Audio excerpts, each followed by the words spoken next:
Hello, I am Emma, aka Nifty Meta Girl, and the following video is a recording of our Artist Feedback AMA session number 53.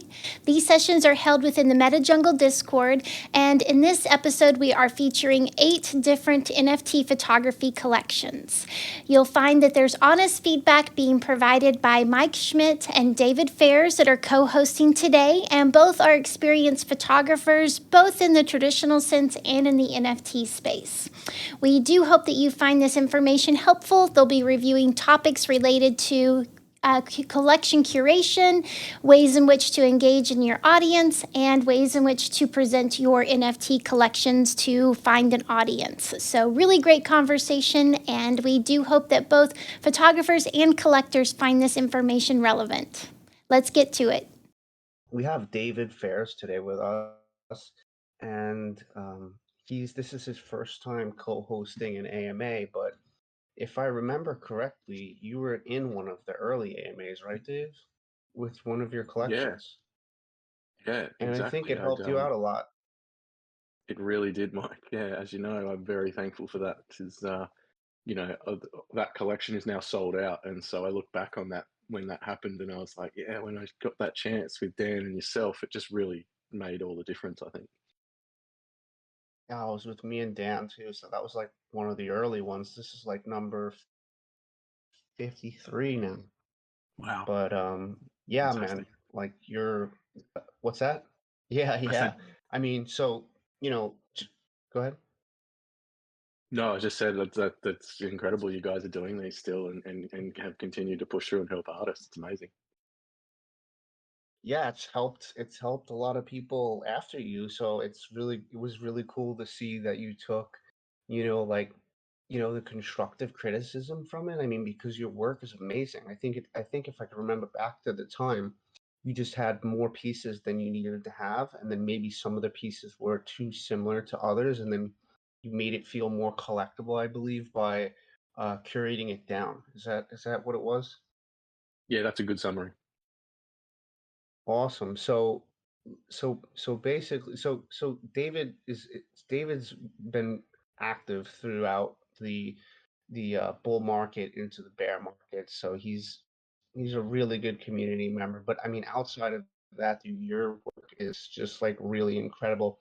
I was trying to figure out a way to describe what type of photography you are, and I guess it's like you are like an aerial nature slash landscape photographer.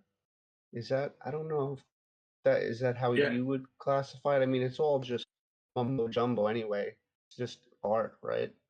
But yeah. Well, this is a I cool. think Go ahead. Sorry, I think, I guess the ocean is probably the centerpiece of what I've minted so far. So what? So what drew? I mean, when you first started as a photographer, like what drew you to the ocean? Was that just Um, like did you start there? yes. So, it was just a convenience thing, really. The ocean has always been a massive part of my life and something I know very well. So I guess the love of that just as a subject made sense to start there, and then I just fell in love with shooting it as well. I've always surfed and getting down before the sun comes up to the beach when there's no one around in those moments is just, it's so therapeutic. And then to be even more present flying a drone, it locks you in. You can't really be anywhere else. You're piloting an aircraft. So it kind of just became this meditative routine in my life, and then coming away with beautiful imagery as well. Just yeah, it's an addictive thing that I've just run with for the last 5 years. It sounds like it's a meditative thing, and then the getting fantastic images and then being able to share them with the world is a major bonus to that. So seems pretty fulfilling. You're on a bunch of platforms. Geez, you're on Super Rare Foundation, Nifty Gateway, Exchange Art, OpenSea, Maker's Place, Tezos. Um, what I mean, I know obviously Super Rare is like, the epitome of like where most people want to be. This is your Genesis piece you have on there at 3 ETH. That's a beautiful piece. Just looking at that right now of overall summary though, which marketplace before Super Rare did you find the most success on? Is it OpenSea, Foundation, Tezos? Yes. I'd say OpenSea, to be honest. That was my Genesis, complete Genesis collection. And that one is now sold out. And the volume on there was decent. I was able to contribute 10% to a mental health organization, which was part of the roadmap from the beginning, and very proud of that. So yeah, I'd say I know I've had my all-time high sales on Manifold now and Foundation, but that collection I think is the most successful for me. Awesome. Great to hear it, man. Mind my internet a little bit today. It will be a little bit slower than my at-home internet, but I want to check out this piece on Super Rare.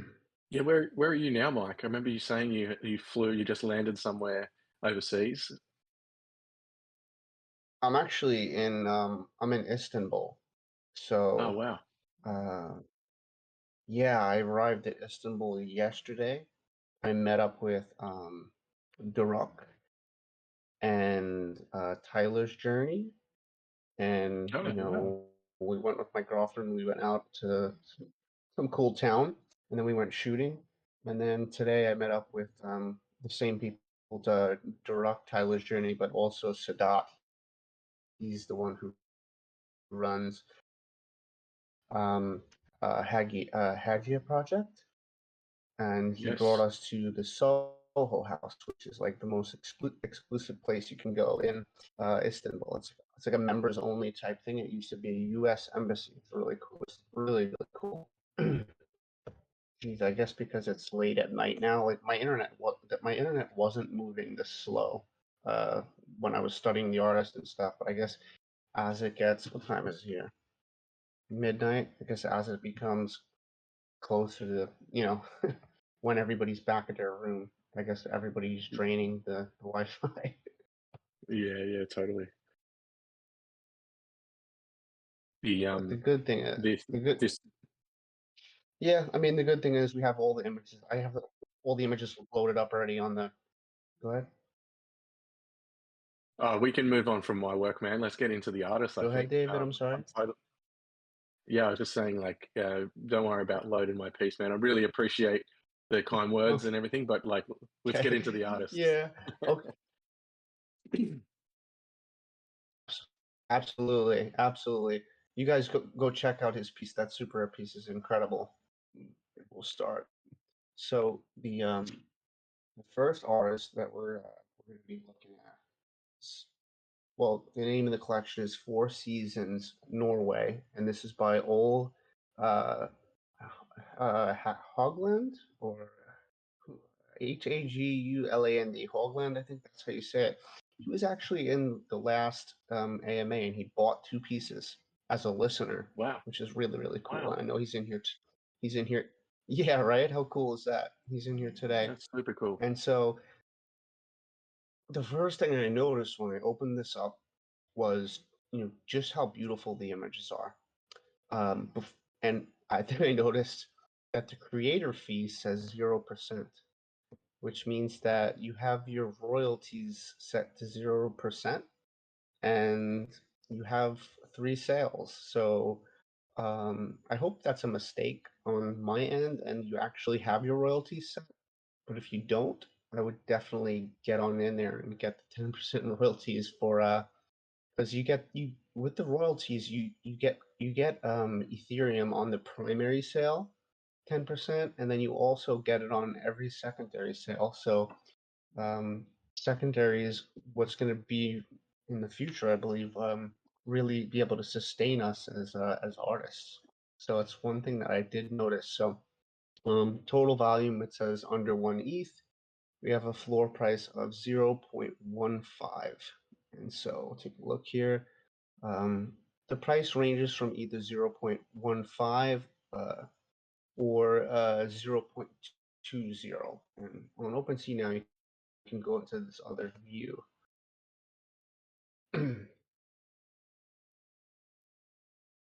Which maybe I shouldn't do. because the internet's going slow here. All right. But let's open up a couple of these pieces. Cool, frozen birch. So this is a really, really beautiful piece. I mean, I think it's hard in landscape without like a human element sometimes to create emotion, but I feel like in these images that I feel like a sense of peace, tranquility, and emotion, and the lighting is just like absolutely beautiful that just shines through in this piece. The description though, just have, addition one of one. There's no properties.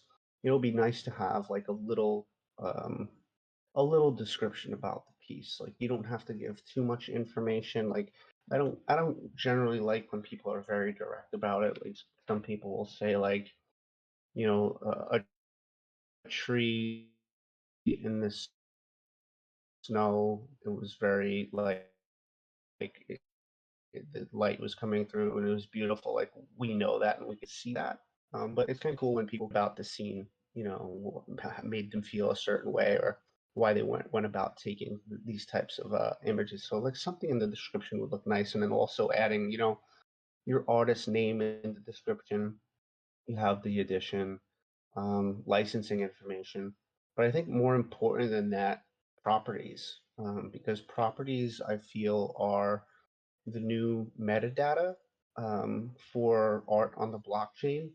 So I think at the very minimum, properties should have the artist's first and last name, the edition size, and then the licensing.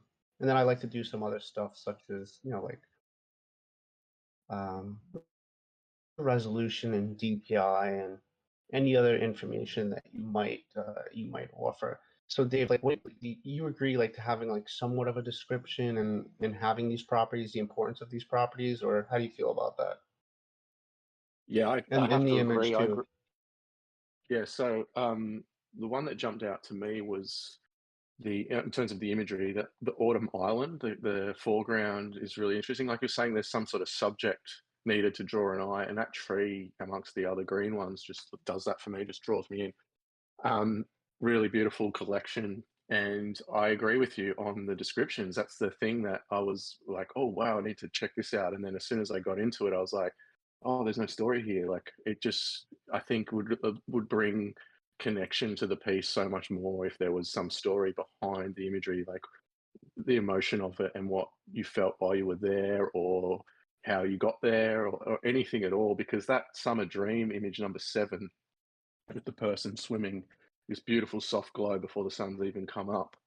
I was like, oh, I wonder if, summer is what it's like here with warm water, or is that, frosty and chilly in the mountains? Because I can imagine it's probably not that warm in the water. So I had all these questions about the image, and then it'd be nice to read some story about it. Absolutely. I totally agree. I'm trying. I'm not gonna even open the large image because I'm having an issue. But like even like you said, like Autumn Island, like I don't know what Autumn Island is, Like so even if you didn't want to talk about the emotion of the image or whatever, like you can give like a little description of like where Autumn Island is and like what time of year it is to give it this color. But I agree with the in landscape, the ability to shoot through something and create that like you know that the three-dimensional, like we live in a three-dimensional world, so being able to show 3 dimensions through an image is something that's really compelling. And so I always love to shoot through things like this. So you have that foreground right in the front, the middle ground, which is like the water, and the center tree, and then the background, which goes out even further here into the sky and the bushes out back. So yeah, this one's owned by yeah, that's Julio Apron. So he's actually an artist and a collector in space. That's a good person to have in the wallet. So let's take a look at a couple more of these. This one's grabbed my eye too, actually. Go the balded photographer. He owns this one too. He's great. Oh, wow. Yeah, cool. And so Oh my gosh, so this collection is actually one of the oldest collections I've ever did an AMA on. And it's because I don't see 11 months ago or 1 year. So this is minted.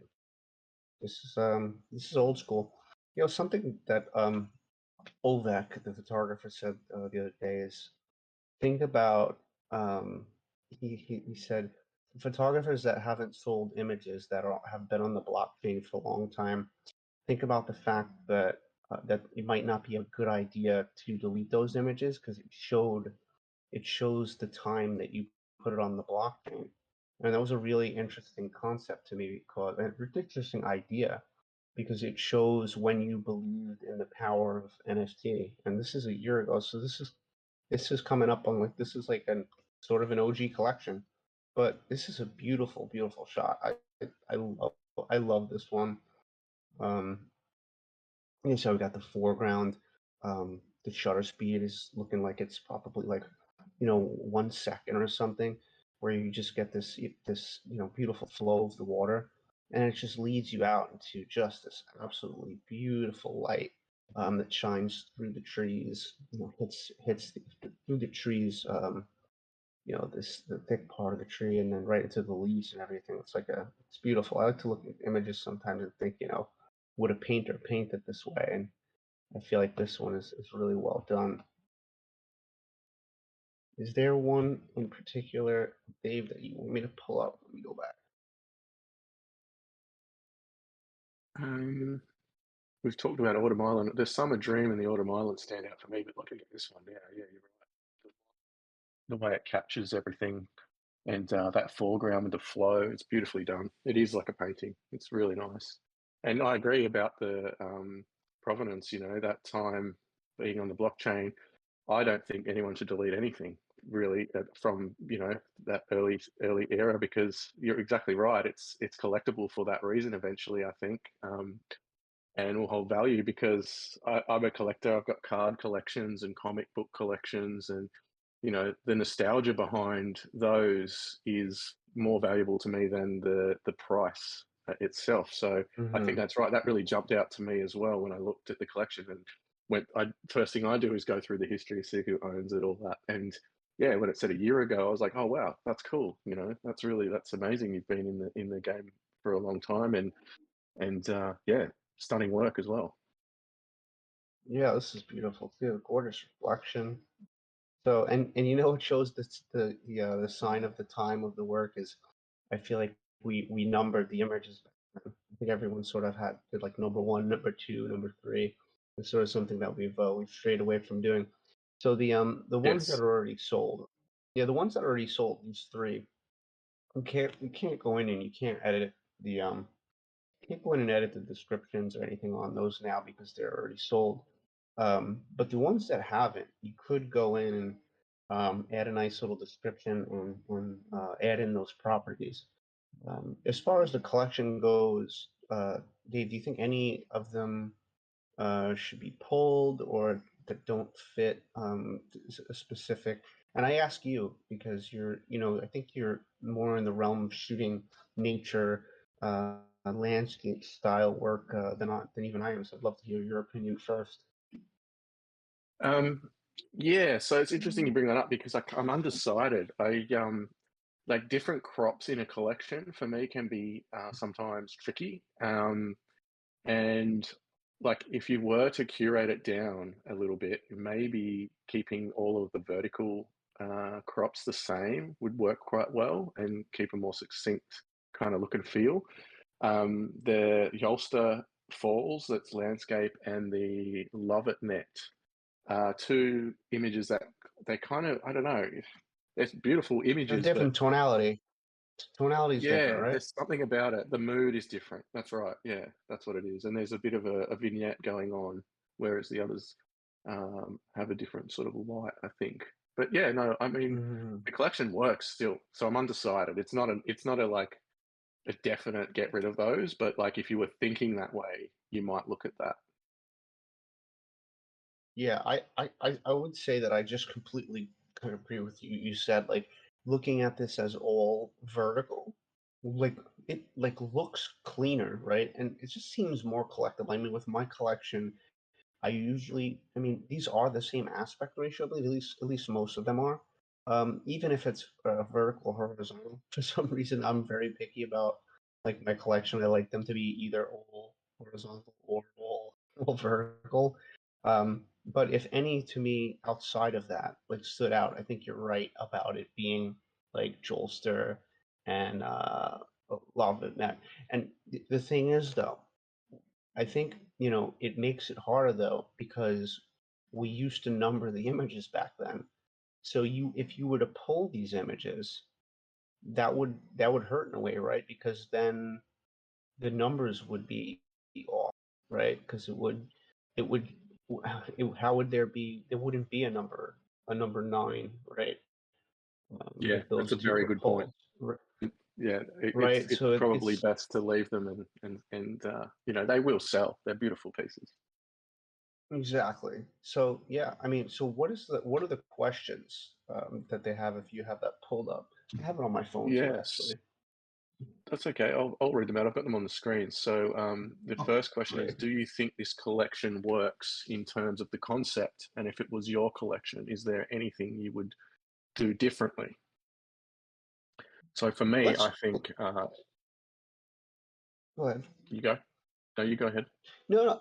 Yeah, yeah. I was going to read the artist statement first, actually, because I didn't read the artist statement, and maybe that will help. Well, the first thing I would say is that the creator fee says 0%, so figure that out, right? That's really important.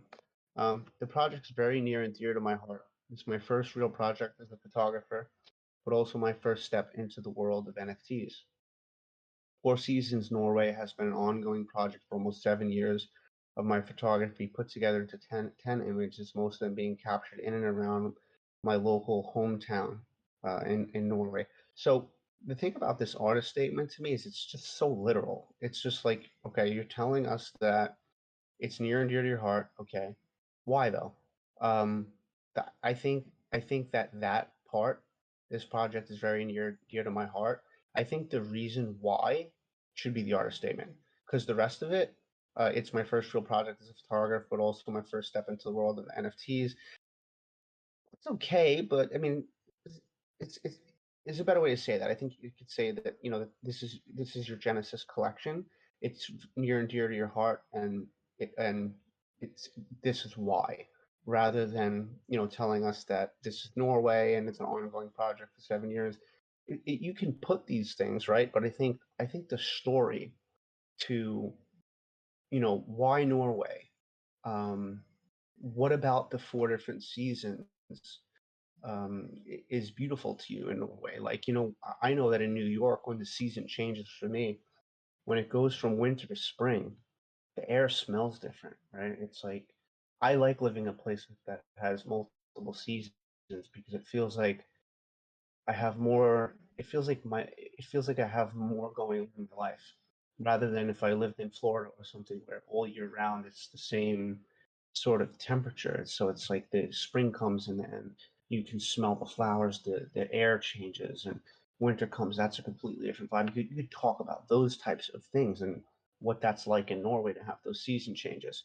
So that's something that I would work on is an artist statement that's more compelling to you and your emotional attachment to photography and landscape in particular. Um, and yeah, and Dave, you said you wanted to say something.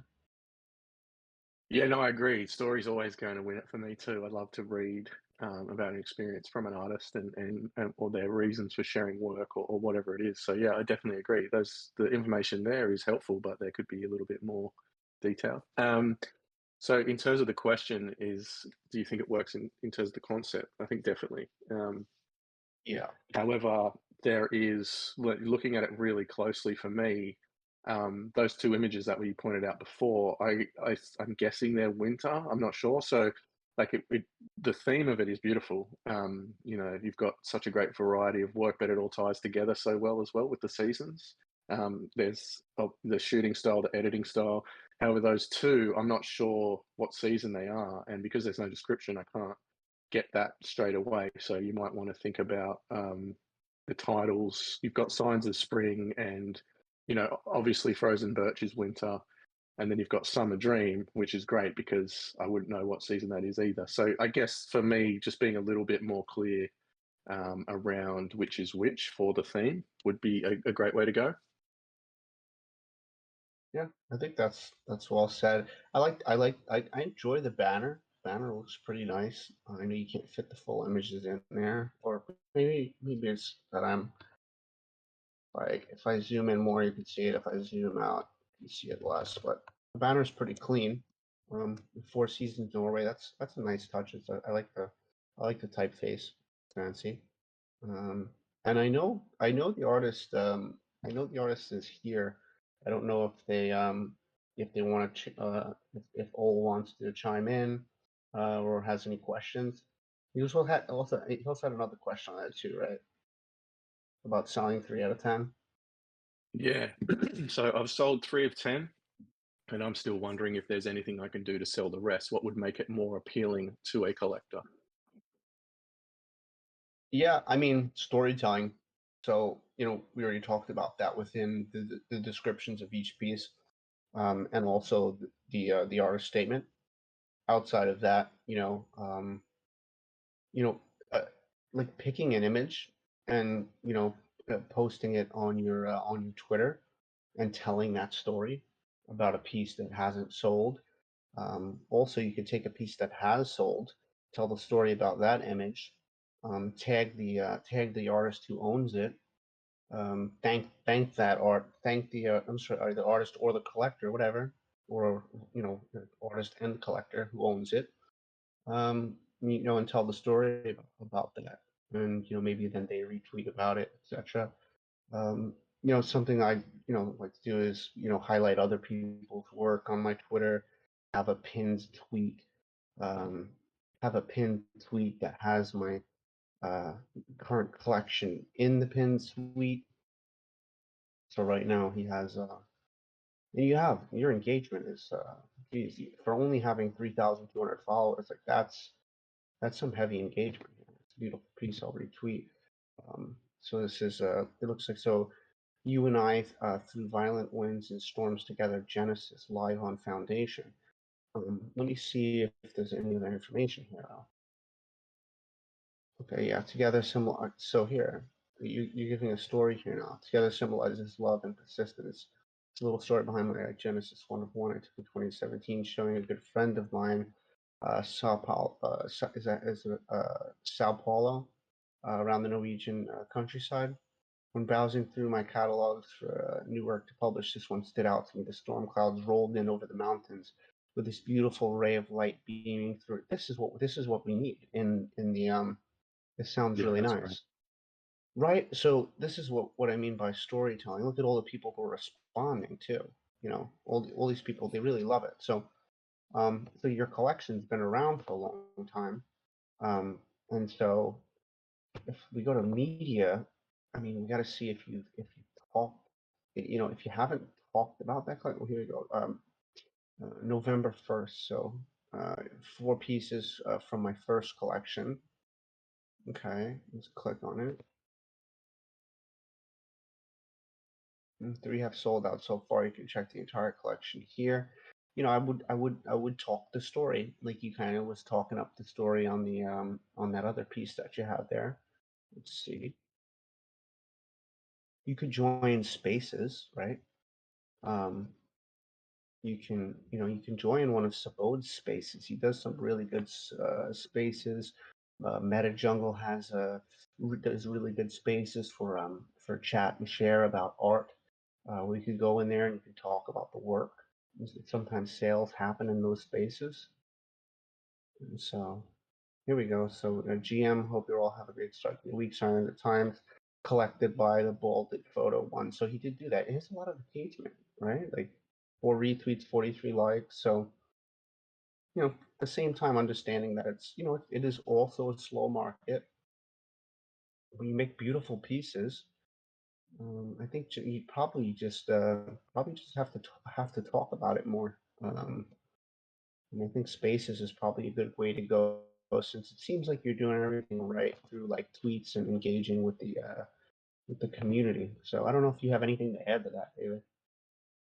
No, I think you've nailed it. The only thing I'd say is the great part of the collection is the theme. So when this new season kicks off, is grabbing those pieces that fit in with that new season and telling those stories at that point, because people, they really connect to what's current and relevant. And we just had Halloween, and there was so many pieces minted and collected for that theme. And so, yeah, kicking off a new season with your work is a great way to go, I think.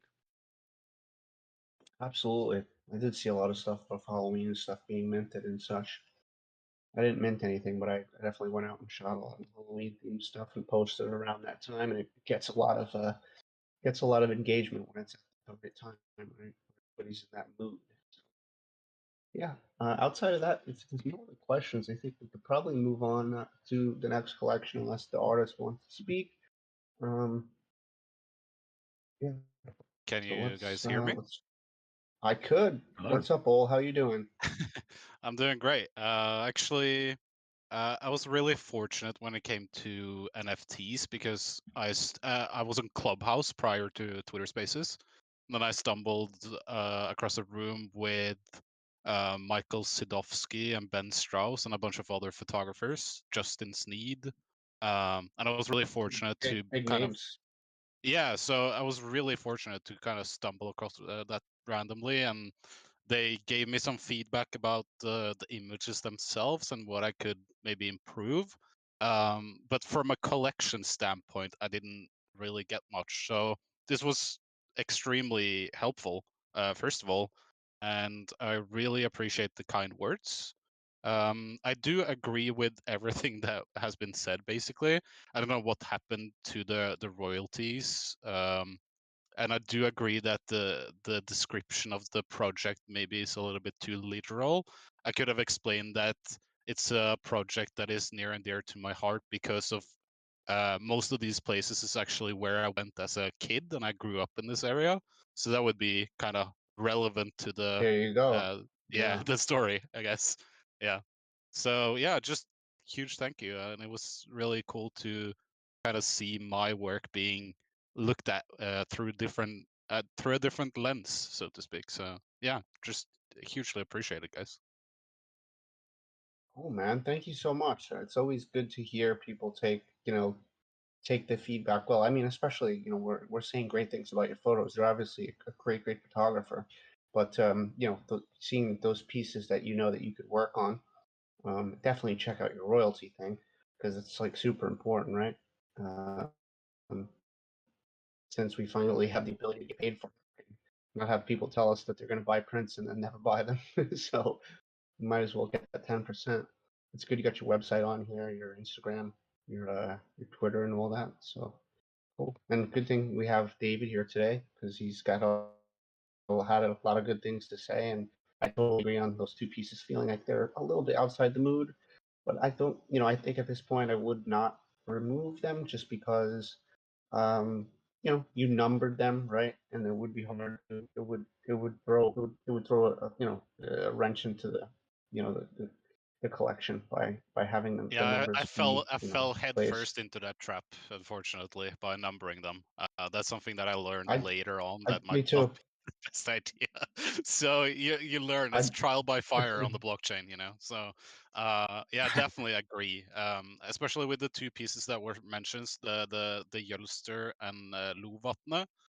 Those are actually taking kind of during the summertime as well, although it doesn't look like it because it's far up in the mountains.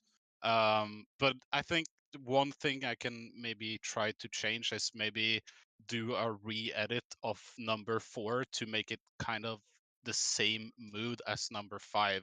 And maybe that would help because now it's a Yep. big difference in contrast, like first of all, it looks like it's almost not the same season, even though they're shot 2 days apart. So yeah, that might help. Yeah, it's good that you can see that. I mean, sometimes you have to look at your work at a later time. Like sometimes when I come back from shooting, I always put my stuff right into Lightroom. I want to see it, and I start flagging photos and I don't flag some. Then a week later, I come back and I say, why did I flag this? It's shit. Or why didn't I flag this one? It's great.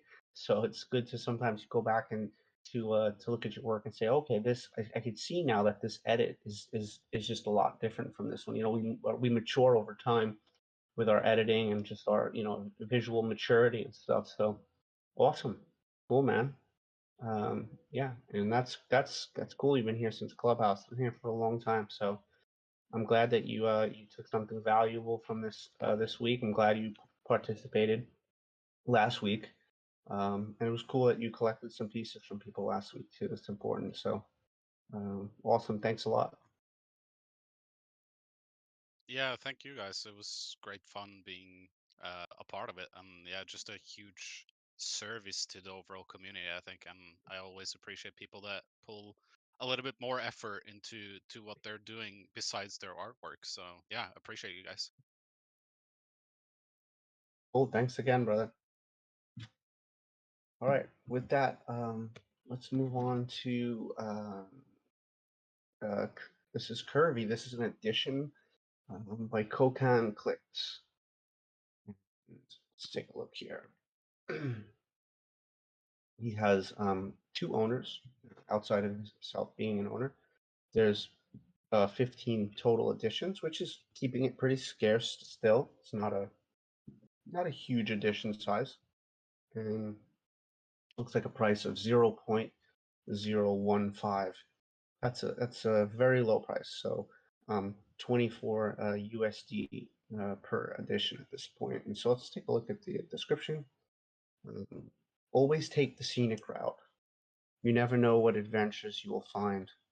This is a curvy road which connects Murad, Jinjira city, to small village, hamlet called Supagnon.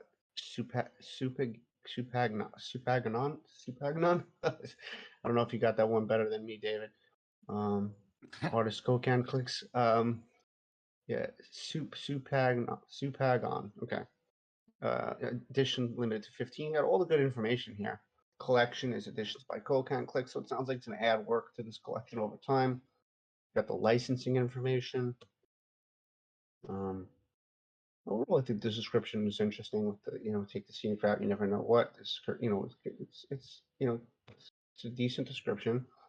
Artist name, the year. So I notice a lot of people just miss putting the edition in the properties. So I think edition and then 15 in here would be a good addition to add here. No pun intended. And then so artist name edition, and then throw your license in there too, because that's important. So let's see, 3 owners. So there's 2 people purchased. Let's take a look at the image. So it's an interesting shot from this is like, I guess, kind of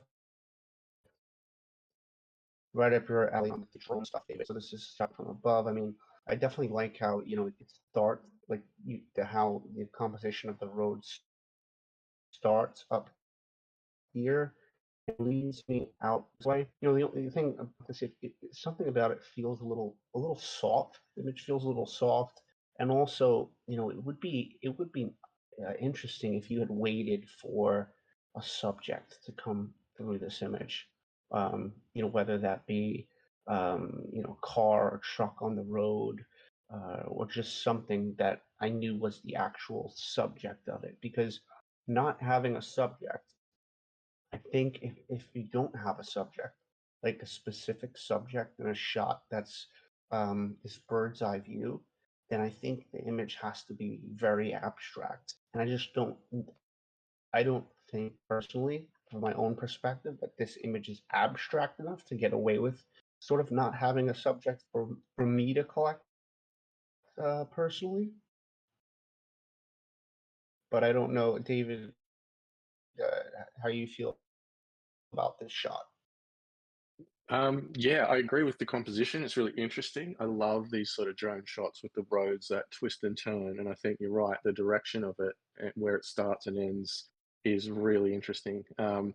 The only critique, well, I guess there's quite a bit, I would say, is I can see some shadows. And so there's some golden light going on, but I think maybe getting more contrast on those shadows and like more, like you could even, I mean, if I was doing this in post, I would probably darken the top of the image with a gradient filter.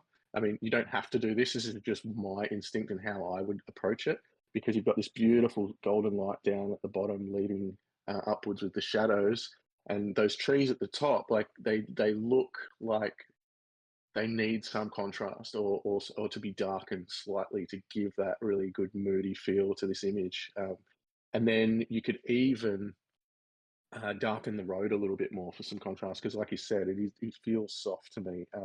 And it's not a focus thing. I think it's just the way the road blends into the side of the image, like the overall, it doesn't see, yeah, there's not enough contrast there on that road, I think. And a subject would be fantastic too. You've got two people I can see walking, and given the highlight on those two people, I can tell that the light might have been a bit higher than what you'd want.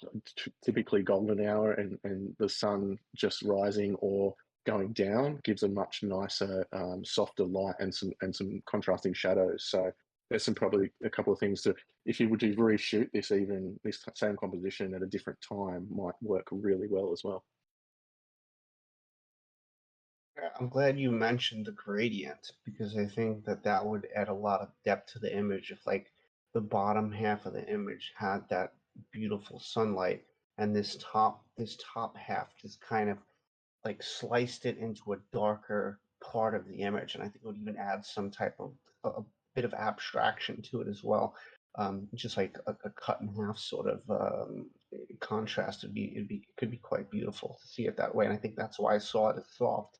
The trees up here, like you said, they just they don't feel like they have any shadows. It feels like just the shadows are pulled up on a lot, and so that that would be a great idea. I would love to see how that would look. With that being said, though, two of them are already sold, so it's not like we can really go back and do that unless those collectors were willing to just sell back the piece, etc. But I mean, it is a critique, so we just like to give information about what you can do next time to even have an even better image. Like I like the image, but it's we talked about the patience of possibly waiting for a subject. I mean, maybe this is just a really desolate area and it takes a long time, but patience of waiting for a subject to come through could add a lot to this image.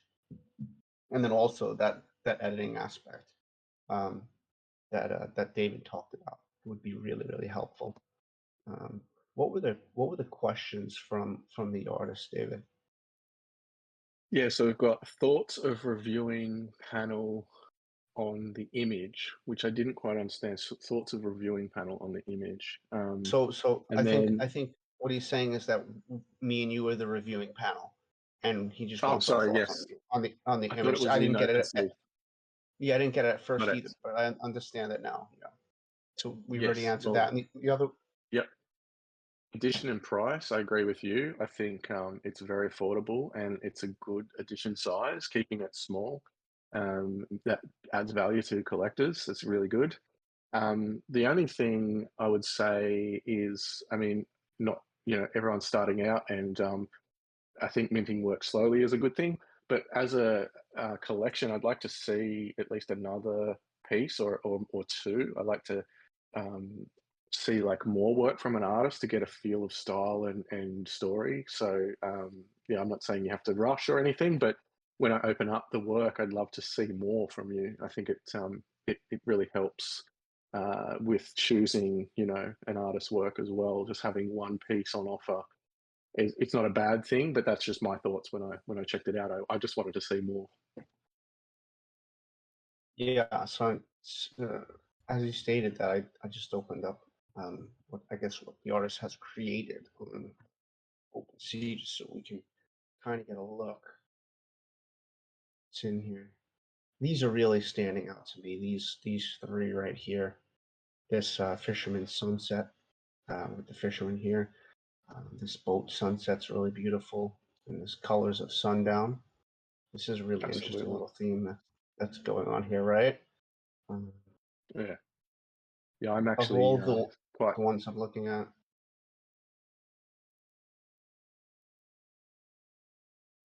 yeah, I think this is stronger work right here than the edition that we were looking at.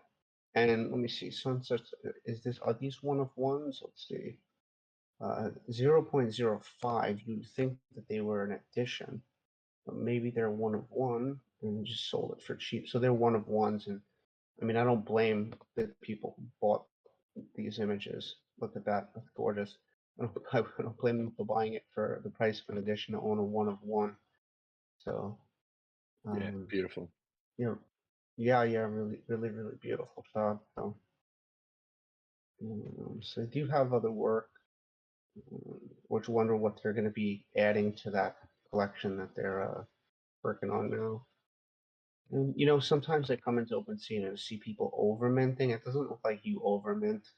You don't have that much stuff. The one thing I would say is like I think the way that you see operates a lot better with what you're doing here in these images. The fisherman shot, the rolling sunset, these sort of distanced moments. The animals, they don't really stand out to me like the other work does. I know this critique was on that one other piece, but you might as well jump in and help out a little bit on some other stuff. So like I either work and shoot more on some of these, but what's standing out to me is definitely your like these seascape shots with this beautiful, gorgeous lighting. And sometimes when you go this route where you have seascape shots and animal series, close-up portrait animal series, and then you have these which are these are like edited artworks and they don't become photography anymore. It kind of you kind of lose the identity of yourself as an artist, at least from my perspective as a collector. Like I don't really it looks like three different artists from these collections. Do you have any thoughts on that, Dave? Yeah, it's a really tricky one because I like aerial photography for me is about 40% of what I create. And it's really, I'm struggling with that at the moment because I do digital animation, I do cinematography, I do street style painting, like street art. So working out how to bring those styles in it's really challenging. So I kind of like admire that Sequib's gone for it and just put the work out and said, this is what I love to create and check it out kind of thing. But you're right, it does, for that reason, it does kind of confuse the brand, I guess is the way I would say it, a little bit. But, it's not a bad thing to me. I think it's a brave thing to do and we should probably, if we love to create art, we should just share it anyway. But yeah, as a collector, that is the eye that a lot of people would go through. And for myself too, I like to see cohesive work, and creating my own is, I haven't shared a lot of other stuff for that reason because I can't really work out how to do this. It's a tricky one. Yeah, I have. Yeah, it is a very tricky one. I'll just end by saying I think the maturity as a photographer seems to shine through more, especially in these two shots for me right here, the fisherman's sunset and the rolling sunset one, where the the portraits of the animals seem like that. You seem like you're at a much earlier stage in photography. It looks that way to me, where there's it's a close up, but I think to have a close up of an animal without any real context has to be a shot that's has a lot of emotion built in. I think the wildlife photographers that are very successful with that without having any context, usually you can feel some soul from the animal that you can feel in the same way that when you see an image from portraits of human beings. So I think working just shooting more of them to the point where you can get to that level without having to add the context. But I don't want to go too far outside of the collection and what we're talking about here, though. But was that all the questions that Kokan had? Yeah, he just asked for additional comments and suggestions, but I think we definitely covered that. So yeah. Very cool. I think then if the artist is not here, or let's see, what time here? They're not. So I was going to say if they want to come up and speak, but they're not here, so we can move on. The next is the morning ballad, and that's by Glories. Let's take a look here. It's another edition on. Let's see, it's a little smaller. It's got 10 total, the same amount of sales as the last one, so two sales, and same price, 0.015, and so very affordable price for a pretty scarce edition. And just my first thoughts when I saw this was just beautiful juxtaposition, I guess. It's this contrast, like this. It's like two stories split in half, and they're both about solitude. They're both about solitude, which is something that I really love in my own images. And I love how this man is under the tree, and the branches don't actually dissect his head. They don't cut through. It's just his head just fits right there.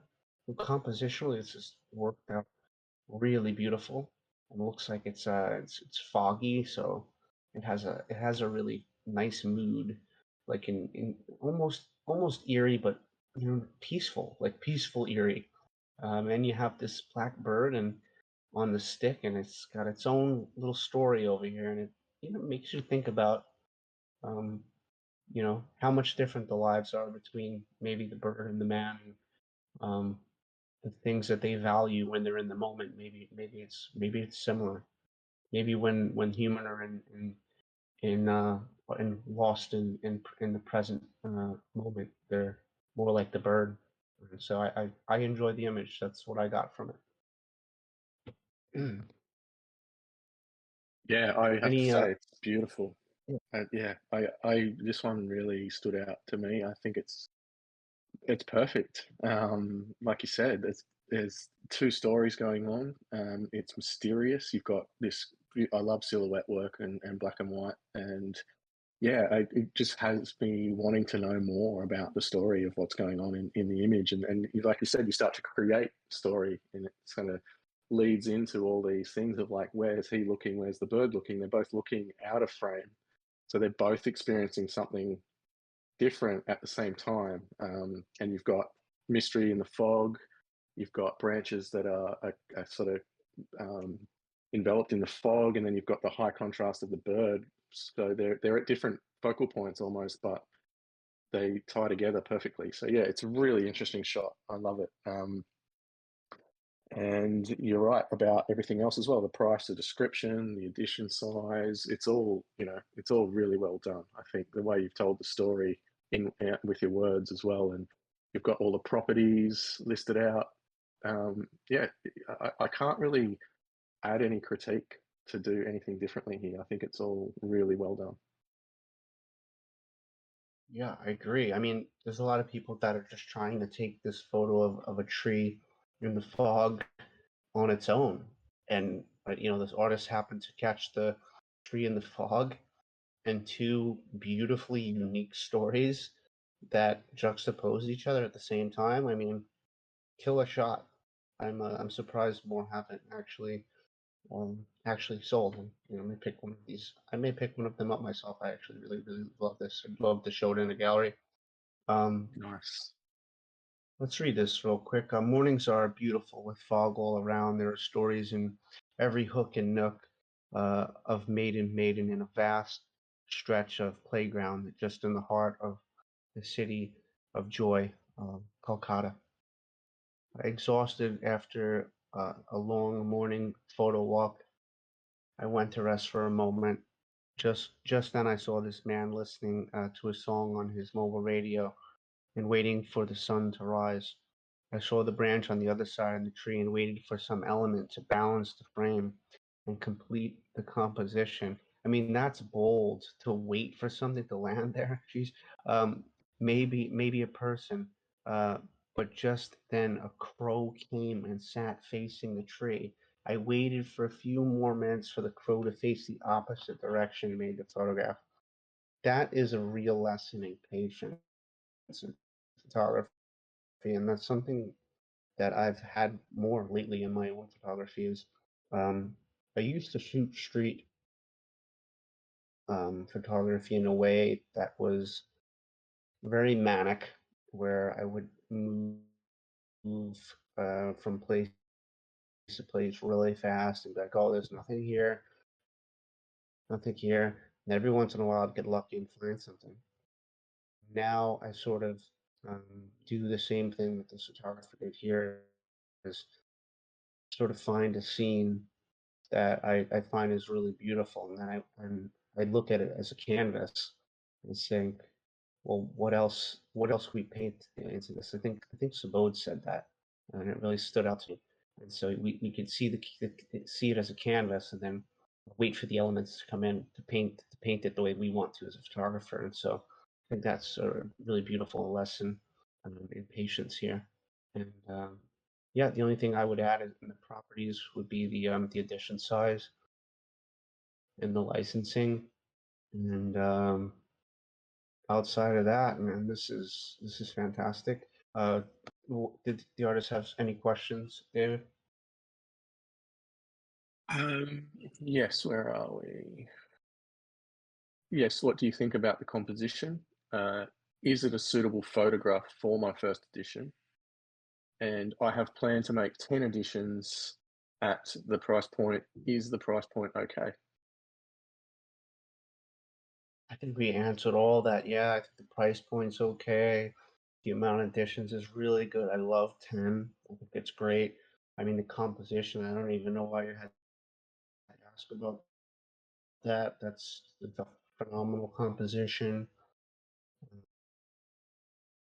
Yeah, I think I even the think edit, even the it was, and there editing. was that all the questions? Yeah, that's all the questions. I just wanted to quickly say also that the editing, like I Yeah, love black it and is. white.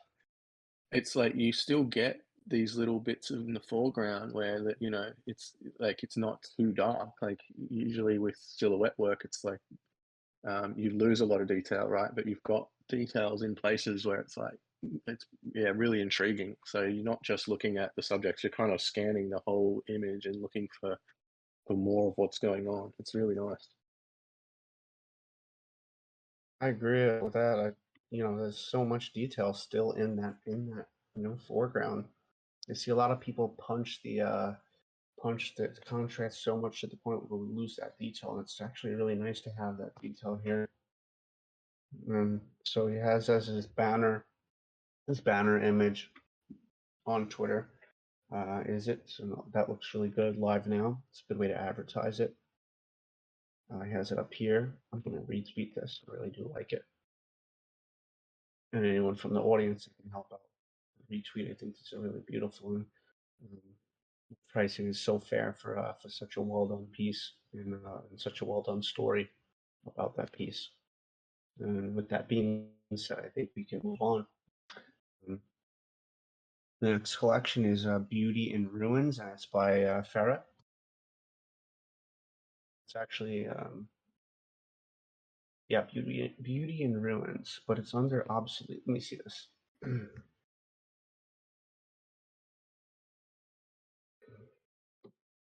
This is on object.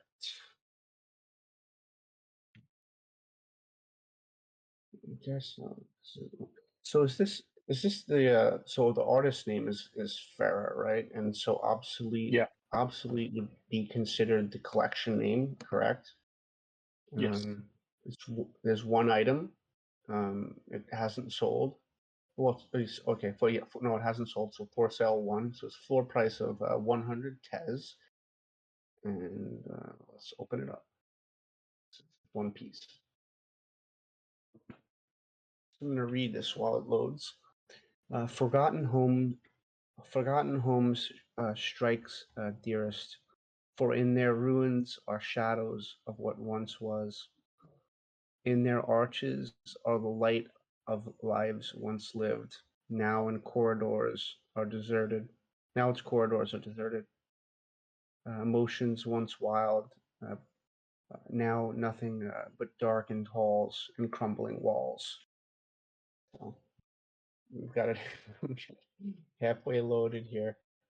I think I need to get this Elon Musk's. I think Elon Musk provides like a satellite internet service. I don't know if you can take it with you or if that's at like physical location.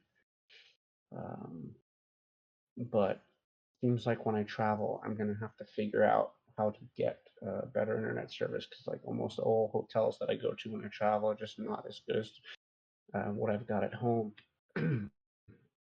We're almost loaded here.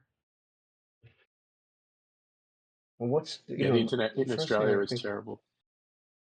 Is it? Well, I'm sure it's okay in Istanbul. I'm at a hotel where there's a lot of people here, and it's probably a time of night where a lot of people are on the internet before they go to bed. The thing that first stood out to me in this image is the tone of it. I like the tone of it. I like these greens on like this rustic yellow. The image feels very very rustic, almost urban decay. Or actually, I'm sorry, I mean rural decay. And it makes sense to the title, Beauty in Ruins. It makes sense to that artist statement, which was poetic. I like or description. I'm sorry. It was very poetic. I love to read descriptions that feel like poetry because they're not directly telling us how to think. It's not directly telling us what we already know. And I think it's a pretty good piece. I like the piece. I do. It's 100 tes. It's probably like about 130 USD. You know, when you read 100 tes, it sounds like a lot, but it's as far as Ethereum goes for a one of one. What is that? That's less than 0.1, right, Dave? Maybe you're better at math than I am. I'm terrible at math, but yeah, it's around 200 Australian dollars, so that's probably about right. Yeah. Yeah. So the price is right. It's just it's hard to sell a one of one on Object. I feel like Object is a lot about the additions pieces because I feel like Object is a place where the artists become collectors. That's what I've noticed about Object is that artists collect from artists because they usually price very low in additions in hopes that a secondary market will take off. And sometimes it does, and sometimes it doesn't. And I imagine that's probably why this piece sits for some time because you just don't see that often one of one pieces that sell at 100 tes because 100 tes could go a long way in buying like something close to probably 30 or 40 images from other artists that are selling in an edition type style. So I don't know what your thoughts on. I saw that you're also on Object, and I don't know if you've had success on there or not, David. But I've sold. I have some one of ones on there. I sold one, but it was to the Tezos Foundation through Monsoon. So that's the type of collector that would spend. I had listed for like 1,100 tes that would spend something like that, and I haven't sold anything after, and I just kind of let them sit on there as a place where I curate some of the work that I want to sell as one of ones that'll probably be on another platform. Yeah, wow, that's fantastic. Congratulations, that's amazing. Misan is a huge supporter in the TES community, so that's fantastic. Yeah, look, I think the price is right. It is hard, like you said, but like if you're not in a rush, then listing them for what you value them is definitely the way to go. But yeah, the editions seem to do really well. So let me have a look at this artist. Actually, I'm just looking at the piece, but Farah Yeah, I want themselves. to look at the page also, right?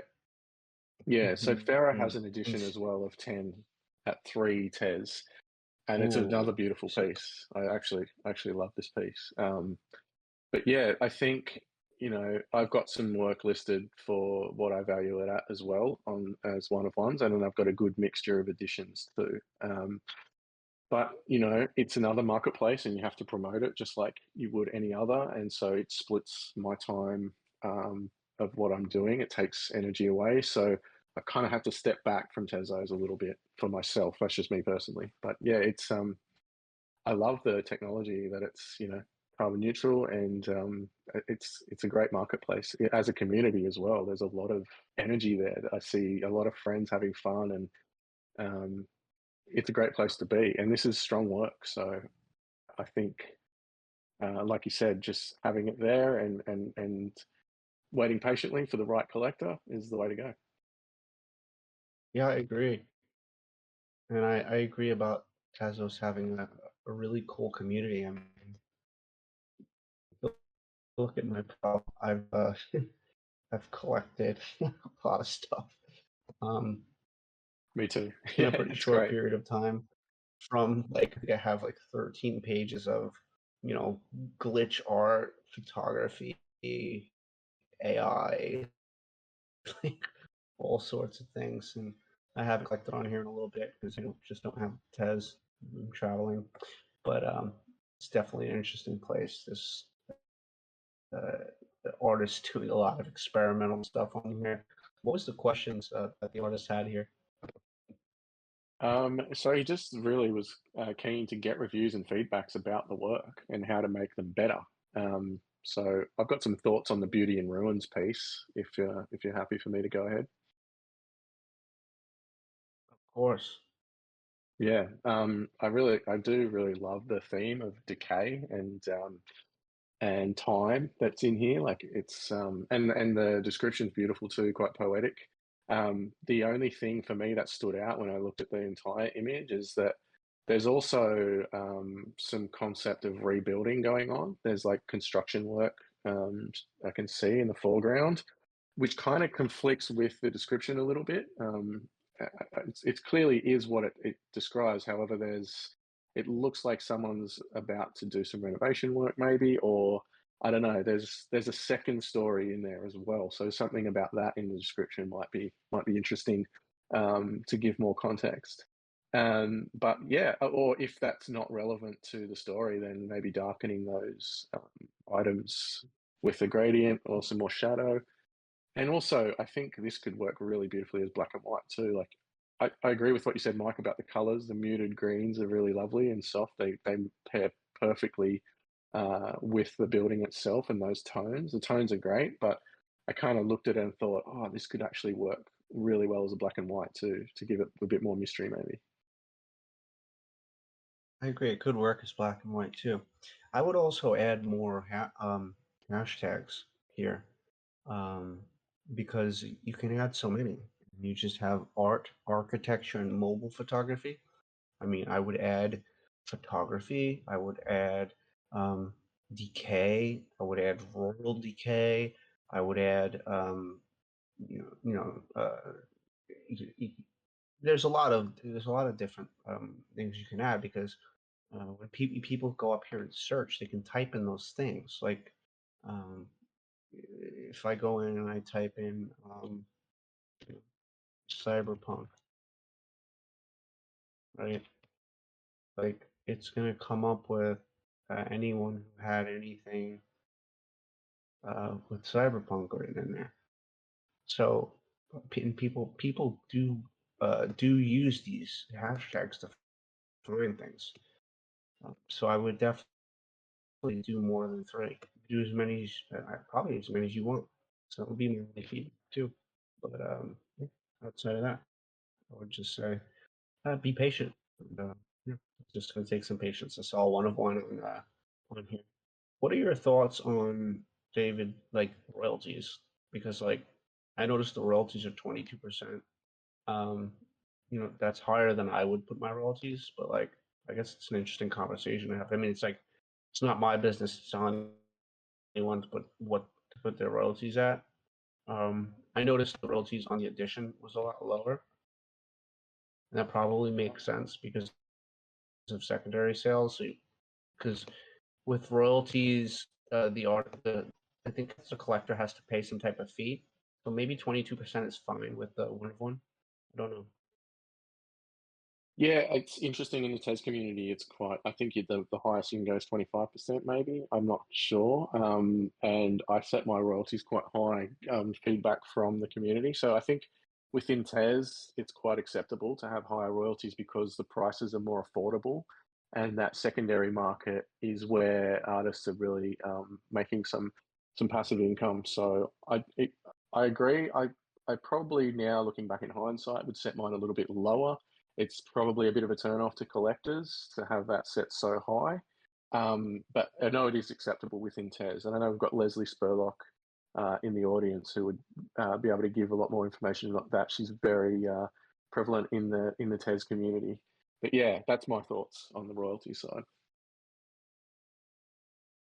Oh, Leslie's in here. Oh, Durock I think is so. here. Oh man, Durock. I've been with him for the last 2 days. Oh, wow. Awesome. He's been taking pictures of me while I'm shooting street photography, and I don't have anyone who ever takes them, and they're so good because he shoots people, and so he doesn't shoot much street. He shoots people that he becomes comfortable with, so he's getting some really good photos of me because we've created a great bond in the NFT space, but then even more now in real life. So it's cool to see Dorok in the audience. Sorry, And my then see mistake. Leslie's not here. No, I was looking in the wrong But place. I'm in the wrong. I think I'm in the wrong place, yeah, Mike. that we can move on to the next collection. Next collections is called Glories of Heaven, and it's by Mir. So cool, Glories uh, Glories of Heaven. So um, first thing stands out to me, you know, I usually look here before the activity, and there's no description. So, I think it's important. This is a statement, and so an artist statement just adds another layer of art, another layer of dimension to your body of work. So it's always good to have a bit of an artist statement. Um, and if you don't want to describe the work and tell people what the work is about, little artist statement maybe about who you are and what photography has done for you, and why right. Outside of that, I like you filled up the banner with all three images. That's something really nice about foundations. It has that clean look, and you've used that to your advantage. Looking at the three pieces, the one that really stood out the most to me was actually Oasis. Come on, Oasis.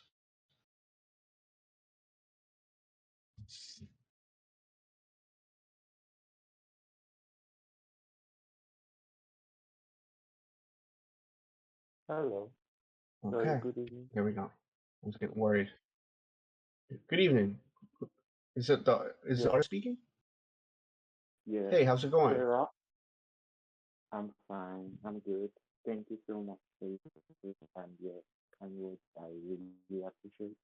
Um, I basically did not answer my question in that. So I thank you so much for advices and yeah. And basically, I'm new. I'm less than a month. Like I just those both of those pieces are less than a month. So Oh, this is I'm the last artist. Is this Farah? Yeah, this is Farah. Sorry, I wanted to speak before you moved to. Sorry if I interrupted. I know. So this is actually the last artist speaking. It's Farah, yes, from.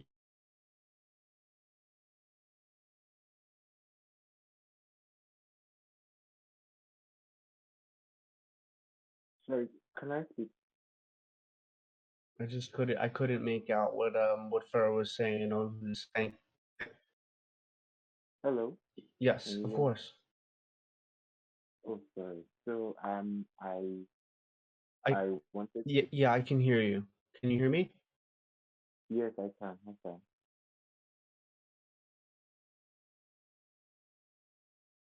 Yeah, you I can can go hear. ahead. You're kind of cutting in and out. I guess you have connection issues. Goon said you might have connection issues. You can Yeah, I if you probably, want, I what you can probably do. do.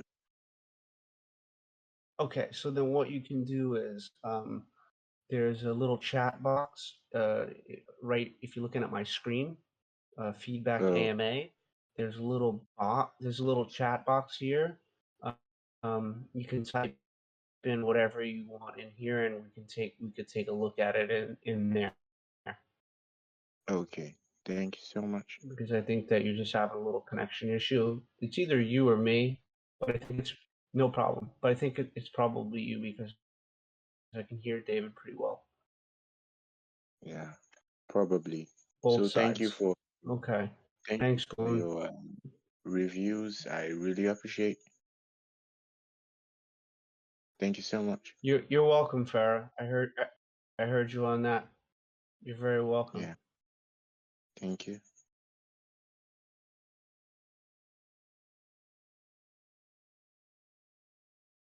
Yeah, well, I mean, I could hear you now. So if there was anything else that you wanted to add, you can add that, So I or actually we wanted can. to. So I wanted to say, can you hear me now? Yeah, we can hear you much better now. Yes.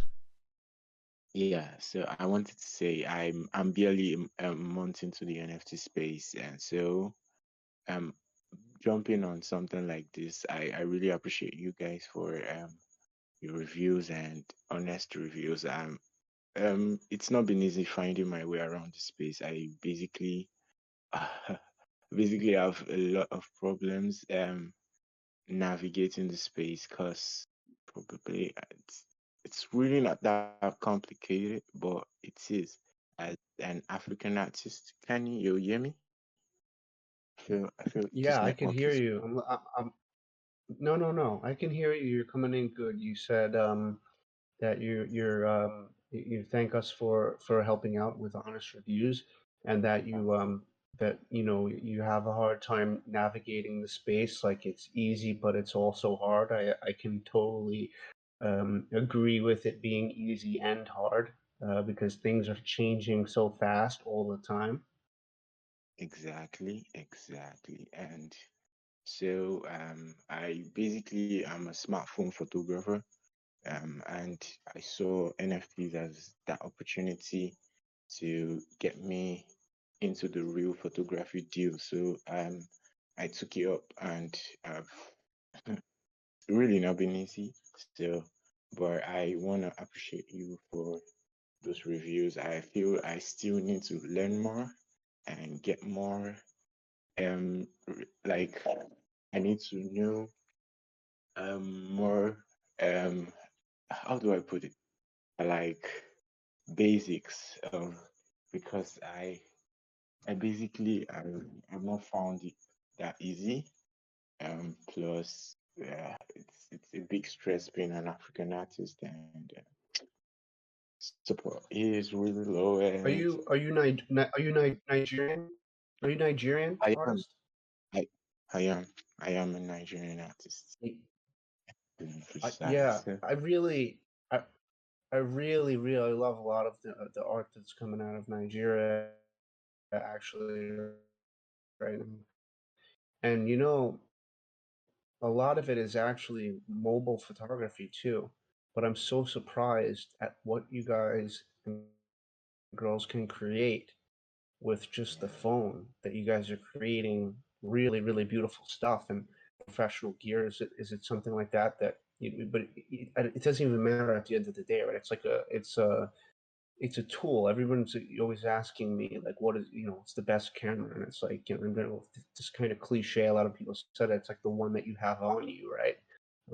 Because like, we can create beauty with any of these tools. If you put an $80,000 Hasselblad camera in the same hands as someone who has no experience in making a composition or storytelling, and then you give a mobile phone to someone who um, has the mind and the capacity to create compelling images and stories, and you send them both to cover a news story.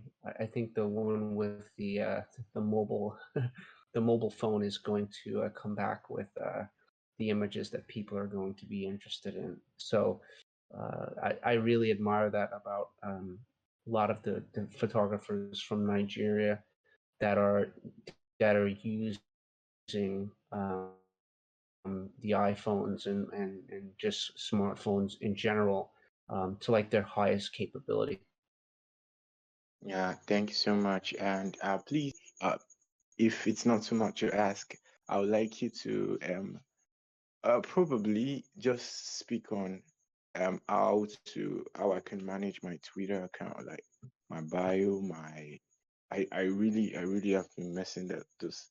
I feel like I'm messing it up actually. If you can Sure. check it, thank you so much.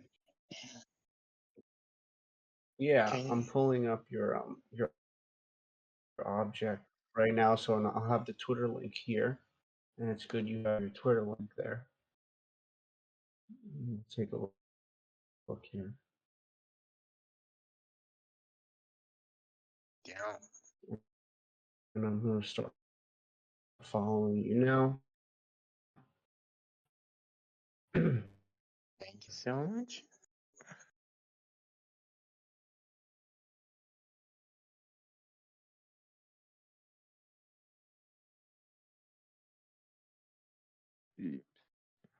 Sorry, my internet is slow. But we're loading up here. But I mean, in the meantime, I think like for the most part, join spaces. Like I don't know if you join any talk spaces, but I find them to be really, really good. I mean, you're talking right now, and you're articulating yourself very well. And let's share, chat, and share talk space where people could share. Those ones I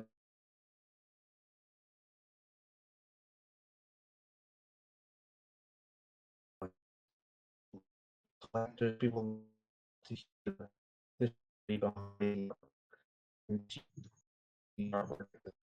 Good, and if you hear some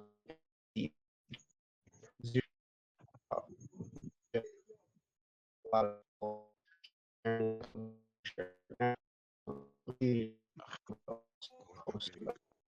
Is that you, Mike? Someone's breaking up.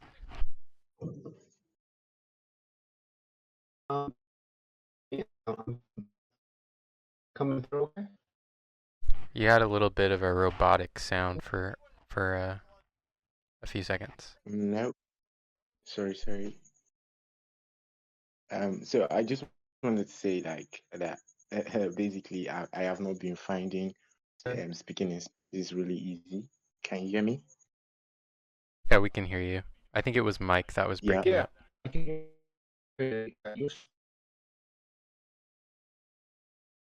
So I really Yeah, have problems I speaking in spaces. can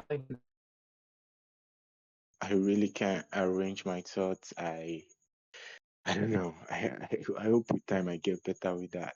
Like I haven't spoken in a lot of spaces. It's just it's not been easy. Vera, I can speak to that a little bit, my friend. I started out doing spaces and had all of those feelings.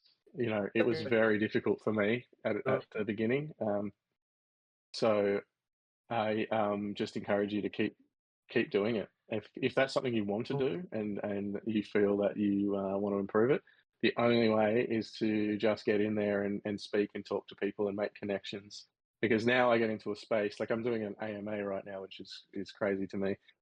Public speaking was one of my biggest fears when I started out a year ago, and now just through getting in and doing it more, making it a habit and challenging myself, I was able to get much more comfortable with the whole experience, and it's been really rewarding. So I totally understand where you are. It's not fun at first, but I think if you just challenge yourself and push, you'll find that you'll really enjoy it over time. And so I also heard that there's these basic rules, like when you come to a space, you raise your hands, you don't make sure you don't shield. I really don't know how to go about that, because basically I feel, yeah, okay, not all spaces where you like, do you go up and shield and or want to speak about your works, but basically when you speak about yourself, how do you ask questions to speak about your work and stuff like that?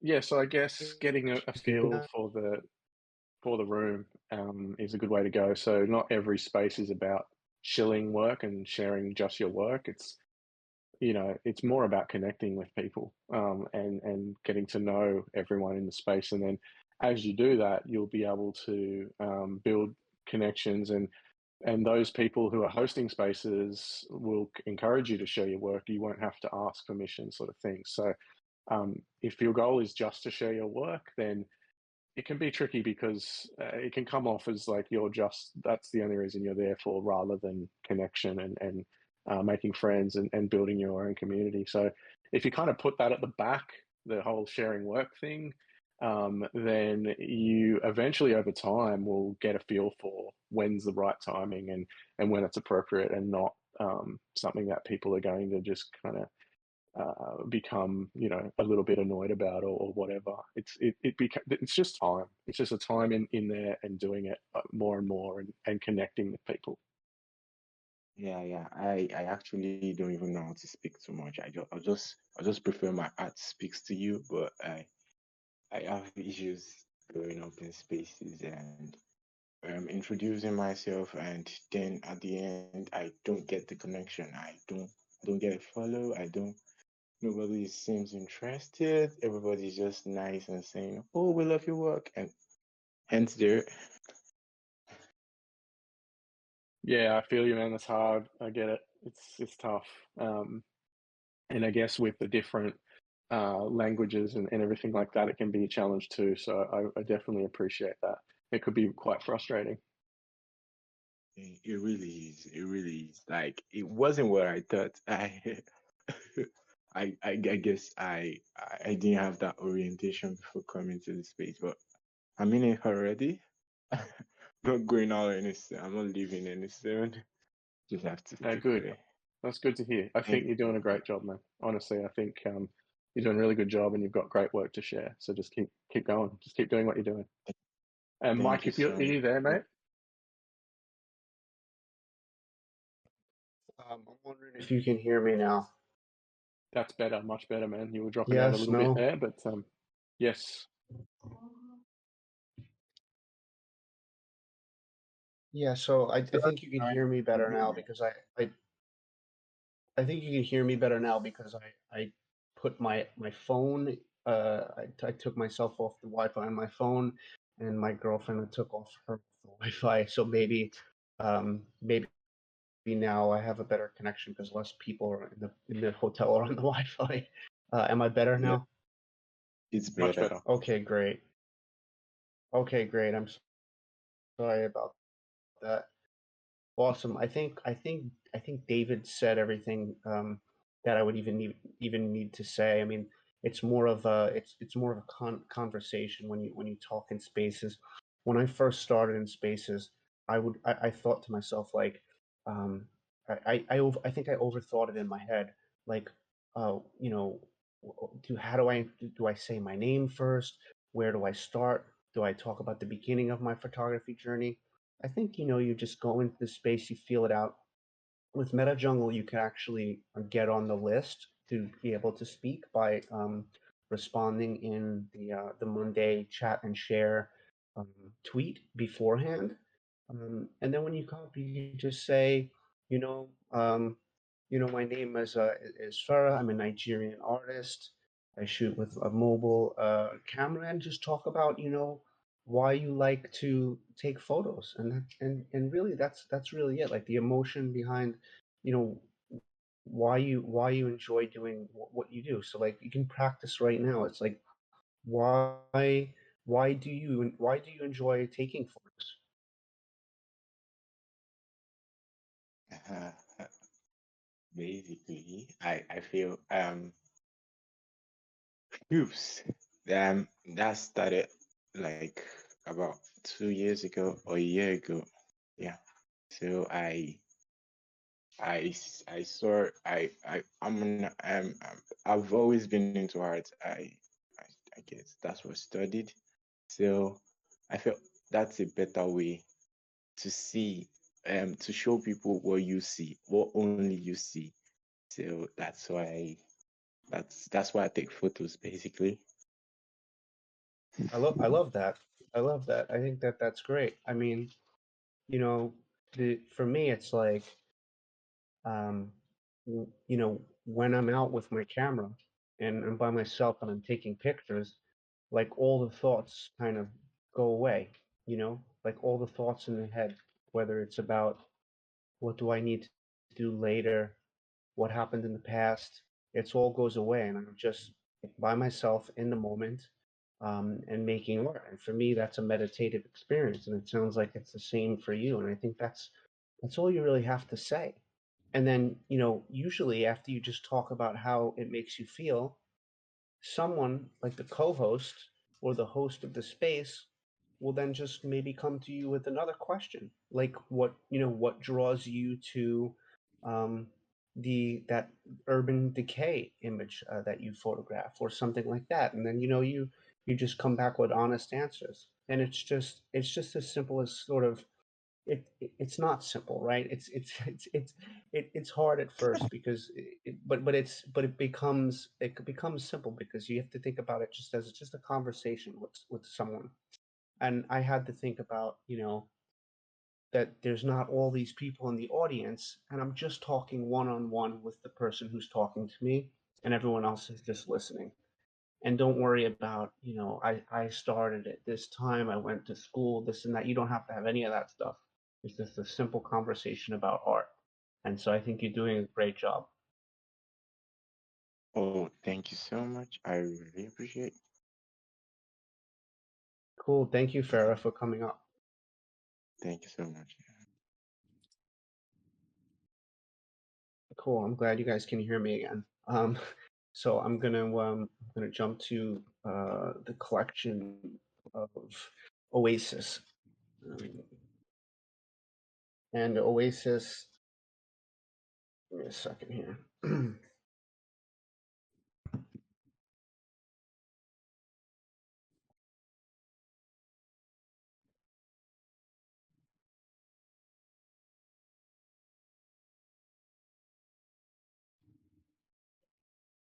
Okay, sorry, I'm back. Yeah, so we were looking at Oasis, and I was pulling up the image that I thought was the most compelling shot to me, and it was well, the collection is not Oasis. It's let's go back here. Fell off path a little. Yeah, Glories of Heaven, and we were talking about the fact that there's no description, and that's an opportunity to write a little bit about the artwork. And the first shot that stood out to me was Oasis, and I think it's because it's got a very, very, like, I don't know if it's the editing, it's the time of day, but it's got this really, really beautiful mood to it with these two kayakers, and they're going through this very, very surreal sort of it seems like a golden hour scene, but it's very, very painterly. The editing is really, really beautiful. You have a gorgeous foreground with a beautiful shine on this little lake. It just seems like a really tranquil, place that I would enjoy being. I'll read the description on this because you have descriptions within the individual pieces. So, escaping the city for a day on the boat, with only greenery and wildlife around me. What a perfect way to relax and take in some much needed peace and quiet. The sun is shining, the birds are singing, the gentle movement of the boat on the water is so soothing. I can't think of anything better than this. So that's great. Like, so, apply your writing like that, to give yourself a little bit of an artist statement, to summarize, Glories of Heaven. So, got the artist name, Mir, mediums photography, edition 1 of 1. A location was shot and the license. So that's all really, really good information here. I think 0.25 is very fair for a piece like this. It's very beautiful. Was David, is Oasis the image that stood out to you of the three, or is there one that stands out to you more than Oasis? So for me, I really love the scale of the Away from Chaos and also the other one too, Fleeting Reminisce. They work really well together, and I was kind of thinking this was like a seasonal theme as well. You've got autumn colors, you've got winter tones, and then you've got spring. So I'm guessing that might be a little bit of a theme going on as well. But yeah, for me, the one that stood out was Away from Chaos. I loved how you've got this really tall top part of the image and the little house and the tree scene down the front. It just works beautifully in the layering and really crisp, sharp foreground, and then it gets a bit, there's a little bit of soft grain in the clouds, which, yeah, it's a really interesting image for me. I love it. Yeah, I really like how you soft can see the colors as snow. well. Yeah, yeah, Yeah, I love exactly. how you can There's so see the much going on. snowfall. Yeah, there's a lot. It's like you shoot a lot in. When you shoot in rain, but you can't even tell that it's raining. You could shoot in snow and you can't even tell that it's snowing. But in this image, like, you can see the actual thick snowflakes coming down. It's really, really beautiful. Mm, And it's mm. it's cool that you resonated more with a different image than me, which means that that there's some good images in here, right? So let's take out fleeting reminiscence, and we'll make it big. Wonderful reflection in this. I love these. I love these trees over here.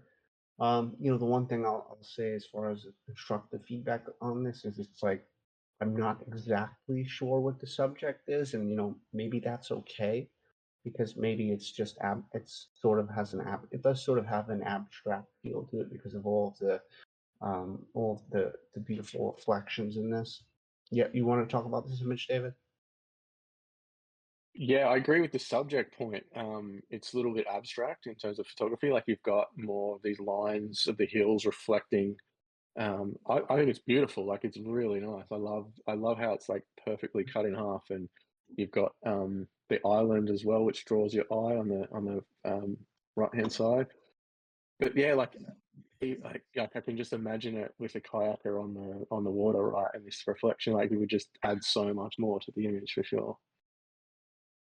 Yeah, and so I think that's feedback that just happens pretty consistently in the AMAs, is that a lot of photographs could be a lot stronger with a subject. And so that either takes um, patience in waiting for a subject. Maybe it's a bird, maybe it's a plane. I'm not about to say Superman. My girlfriend just said maybe Superman in the background. Uh, Maybe it's a kayak. Um, or maybe, you have a muse or someone that you're with that can ride a kayak into the scene. You know, not everything in photography has to be a candid moment.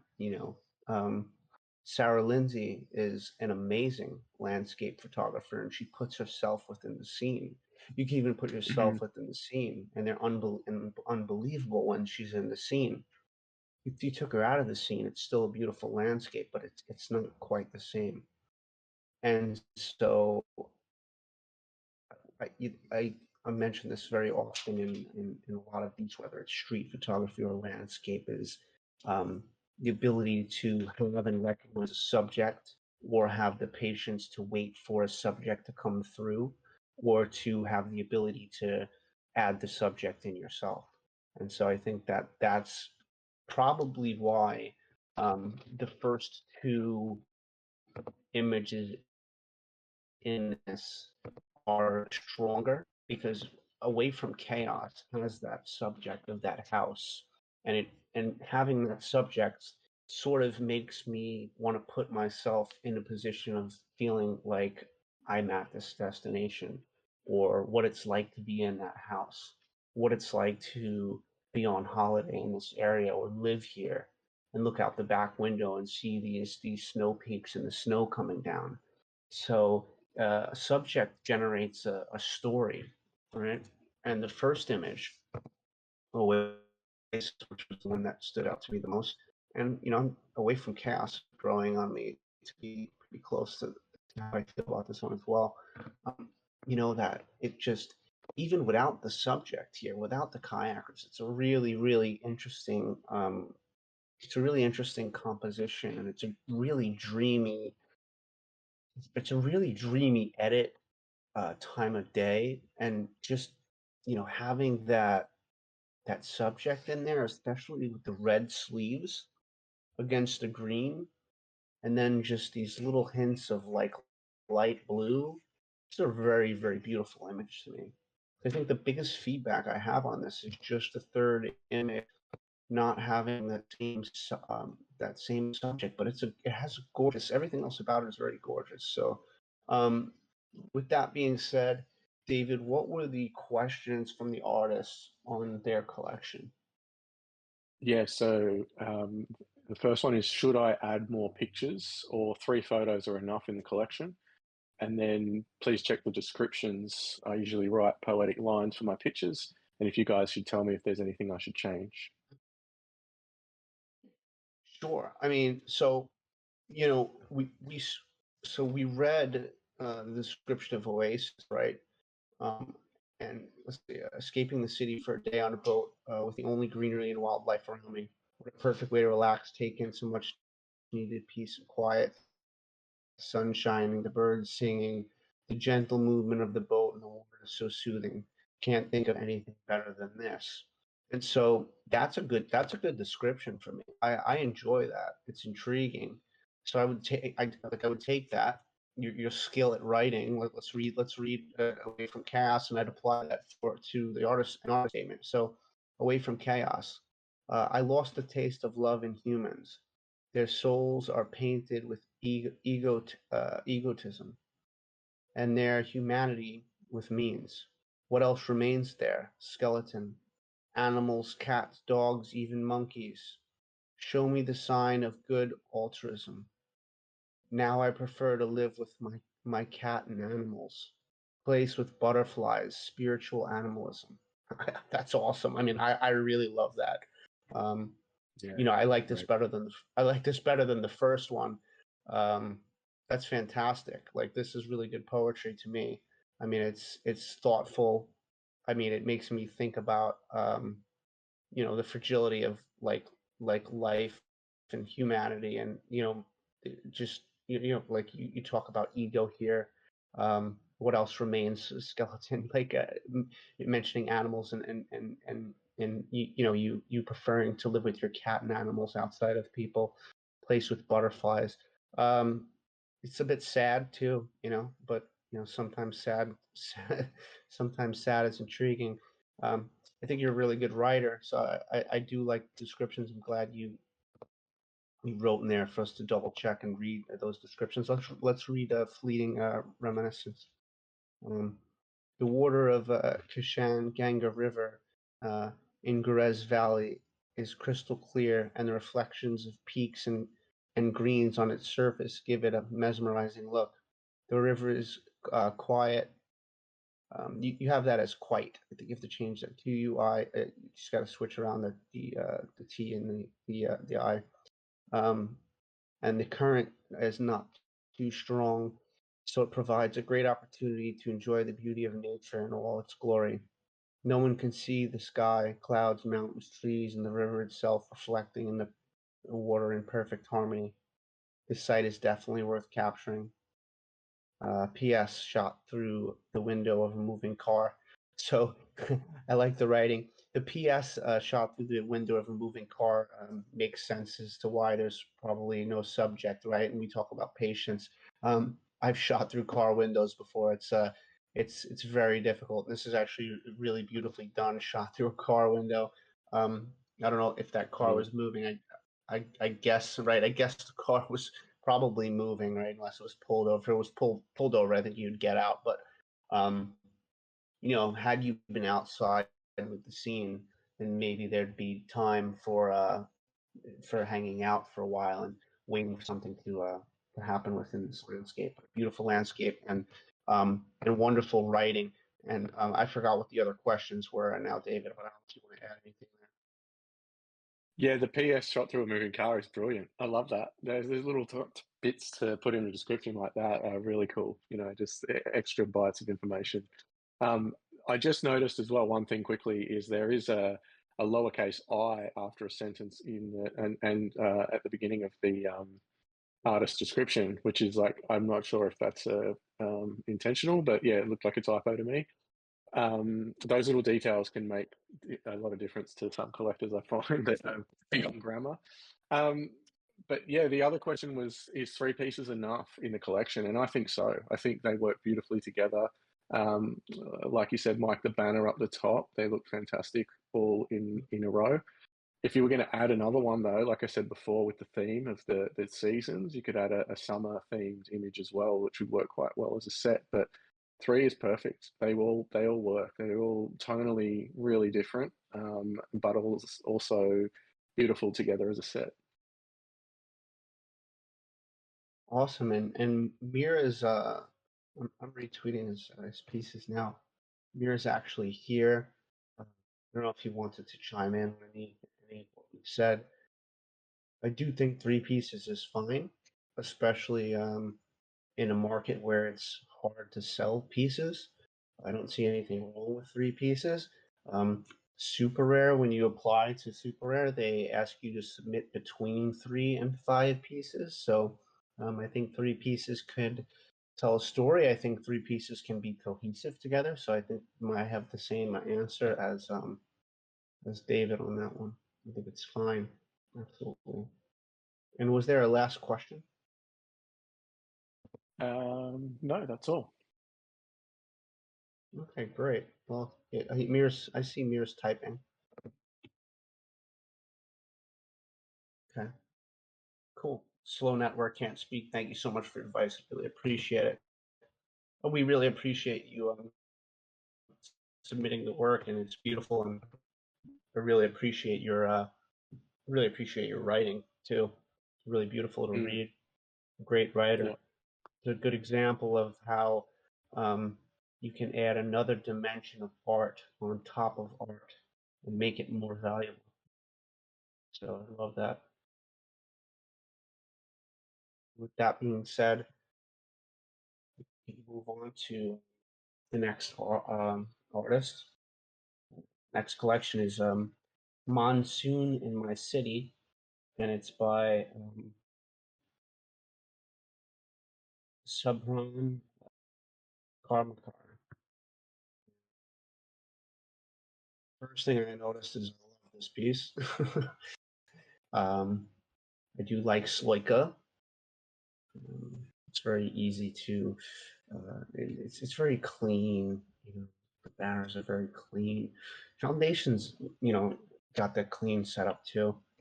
I love the typeface they use. Let's see. So Monsoon in My City is one of my recent works with Flash on the street. Whenever it rains, I use Flash while shooting. Flash always helps to create a surreal mood in photographs. This day, it was heavily raining, and I was walking around the ghats. After taking a couple of pictures, I saw this couple standing away from the crowd and enjoying the rain. For me, in the scene, the orange color stands out, and there is suspense under the umbrella. On one hand, there is a tattoo of always, which indicates the love and compassion between them. There is another couple with a blue umbrella in the background, which creates an echo. The silhouette of the group of people with umbrellas also adds to the picture and again creates an echo. Most importantly, the flash creates a dreamy mood here, and the picture feels very lyrical. So it's a very well written artist statement. It's very interesting. I like the artist statement. You have your Twitter, your Instagram linked up here. And so this is an edition of 25. And I would say, let's see, let's look at the Twitter.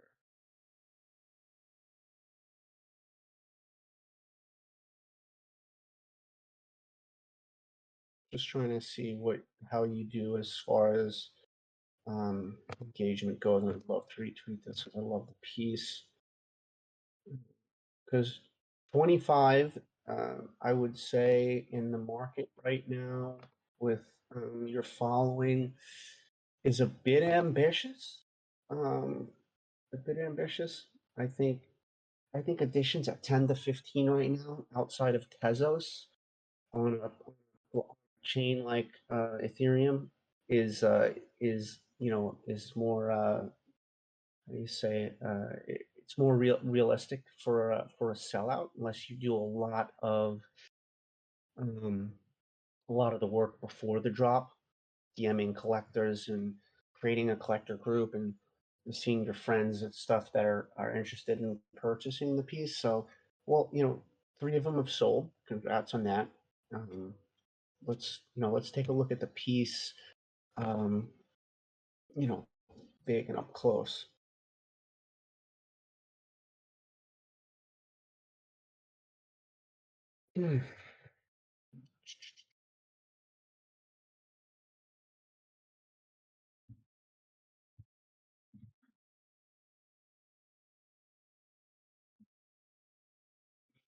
There we go. I mean, I can see what you're talking about, using a flash when it's raining, right? Because we were just talking about in the last image, me and David, about how sometimes you can't see the rain and it's actually raining, but with the flash, you can really feel the wetness in this image. You can really feel the rain. You see the tattoo on the arm that says always, as you mentioned in the description. It's a little moment going on under there that seems intimate, like a kiss. It's sort of mysterious that that's hidden. You get the couple with the blue umbrella that echoes, like you said, and this gorgeous color relationship between blues and orange and just everything that's happening in the composition of the image. I'm a fan of the image. David, do you like the image?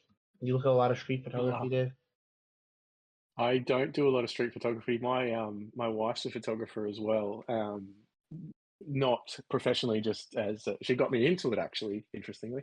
But yeah, she took me around the streets of Sydney and we just sort of did a little bit of a photo walk, and I love it. I love this image. I can imagine coming up on this scene, how excited you were to capture it. It's got so much beauty. You've got all these people that are taking in the scene, obviously, and then you've got this couple that are just loving the moment. And it tells a real story about that candid moment with enough going on. If it was just them, it wouldn't be the same. You've got a lot of information about what's happening in the scene, and it's still a little bit abstract too. So I love it. The only thing I'd say is it's sort of cut off the top. Like the crop of the image is interesting. It creates this sort of tension. Like the blue umbrella is so close to the top of the frame. It's not a bad thing. It's just interesting, the crop that was chosen. Yeah, I didn't ask if you take street photography. So do you ever look at street photography? You answered the got question. you. Sorry. Yeah, but yeah. So that's interesting. So and you said your wife or your girlfriend. I don't know if what I caught there, but it does like to do street photography, and you went out with them, and it's definitely a different ball game, different type of style. I'm not nearly as good at landscape as I am at taking street photos, and a lot of people could say the opposite, that they're not nearly as good at street as they are at landscape, and it's kind of um, the beauty of individuality and artists, that we just see the world in a different way, and we have different patience levels and different ways of seeing things. So yeah, it's I love the image. I agree with what you said. It's an interesting crop, but I also like when street photographers make daring compositions that break the rules, and I see there's the rules broken here, and I think it works for me. I love the umbrella up over here on the guy just the top left. He's looks like he got an orange umbrella as well, and he's alone. These two, they have each other. It's just a really interesting shot. Um, So, Monsoon, my city number one. Yeah, so it's the same. It's the same as the artist statement, right? It's in the description. I mean, I guess that's fine since it's like it's an addition. So it's like it's not you don't really need an artist statement about an addition, so that makes sense. What you know, I don't I would need to know some of the questions because I don't really have a constructive like critique for this, except for that I think 25 editions is just ambitious in this market. I think the price is good. Yeah, so the question in the first one is, since it's a hardcore street image, I always want the viewer to look at and understand the image in their own way and think about what is happening. In a nutshell, engage with the picture. Do you think it's working? And if so, in what way? I think it is working because yeah, we have an intimate yet mysterious moment happening. We have a background too, and then we have the ocean. It's interesting that we have an ocean, but it's not sand that leads into the ocean. Like, look at this. It's stairs that you walk into the ocean. I mean, it's a very surreal shot. It's mysterious. I mean, you know, there are a lot of people that you would show this image to that, aren't photographers or maybe aren't street photographers. And I think that a lot of them, maybe they wouldn't get it, you know. I think it takes sort of a mature eye to understand this shot, and not all street photography is for everyone, especially in works like this that I feel like are complex, where you actually have to understand that this is like a really daring way to compose the shot, and there's a lot of elements happening. So I mean, I can totally appreciate that. I appreciate flash too, because I hate using flash, but I've been seeing some photographers in Turkey and some other regions that use flash in street photography, and um, in a way that doesn't overpower, but it adds life, and you can see the rain and stuff. So I think it's successful. Yeah, I think it's successful in that regard. Yeah, I agree for sure. I definitely engage with the picture. The couple in the foreground with that vibrancy, that color popping out is beautiful, and then the rest of the scene is quite muted and soft. It doesn't compete with the subject, but it tells story, and you've got colors that work well together with an almost black and white feel as well. It's really, really interesting. And you've got bokeh from the rain, like Mike said, with the flash. It creates this really interesting texture of the rain. Um, and the direction's perfect as well. The lines of the stairs, the way it leads into the sea on the top edge, and then the line of the stairs and the vantage point sort of draws your eye in one direction. And then you've got all of the punters that are watching the scene unfold over the water the line that they follow creates another direction. So you do, you engage with it. I'm circling around. My eyes are constantly rotating through the image and not just drawn to them. There's story here that's really beautiful. Yeah, well said. Was there any other questions? Yeah, so the second question is, I have tried my best to explain the scene and the situation in the description. Since it's a proper street picture, can I have any insights regarding the description part? Well, first of all, a proper street image doesn't even need a description, I don't think. But let's look at it one more time. Monsoon, My City, one of the most recent works with Flash on the street. Whenever it rains, I use Flash while shooting. Flash always helps to create a surreal mood in photographs. This day it was heavily raining, was walking on the ghats after taking a couple pictures. I saw this couple standing away from the crowd and enjoying the rain. For me and the senior orange color stand. I mean, just reading it, it's almost like you're telling me. I almost feel like I do enjoy you talking a bit about Flash in the process, maybe in like a little less literal way than this. And this day it was heavily raining. I was walking around the goth. It's a cool part of the story. After taking a couple of photos, I saw this couple standing away from the crowd enjoying the rain. For me in the scene, the orange color stands out, and there is suspense All right, it's under the Dynasty. umbrella. On one hand, the tattoo says always, which indicates a love and compassion between them. This is where I feel like I'm almost being told how to read the image, and it loses me a little bit. Like, I get that too, that this is the way that you read the image, but I enjoy like when descriptions about images, especially street, are like a little bit more abstract, where my imagination can fill the gap. So that's my opinion, but maybe David is a different opinion on this one. It's interesting. I've got like conflicting opinions about the description, because when I read it, I was like, oh wow, that's a really interesting way to go about this.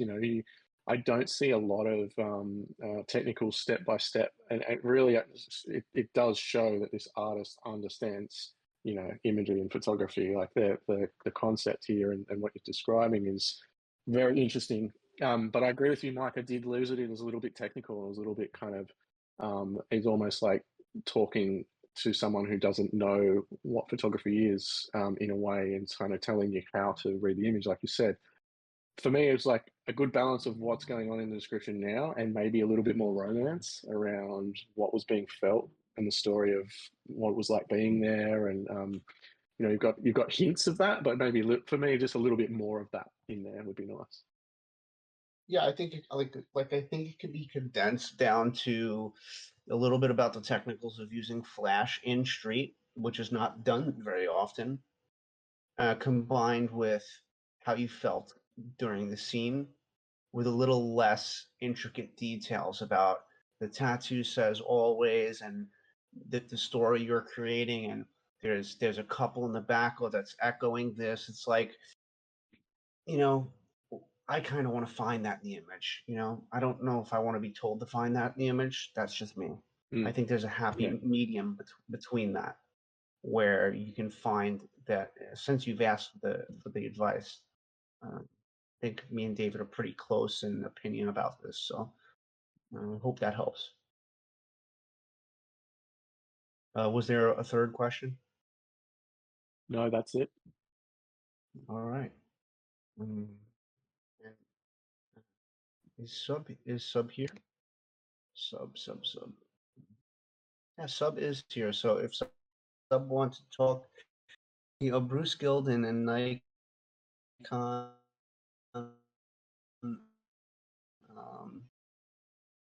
Nikon, Economopoulos, I love their storytelling approach.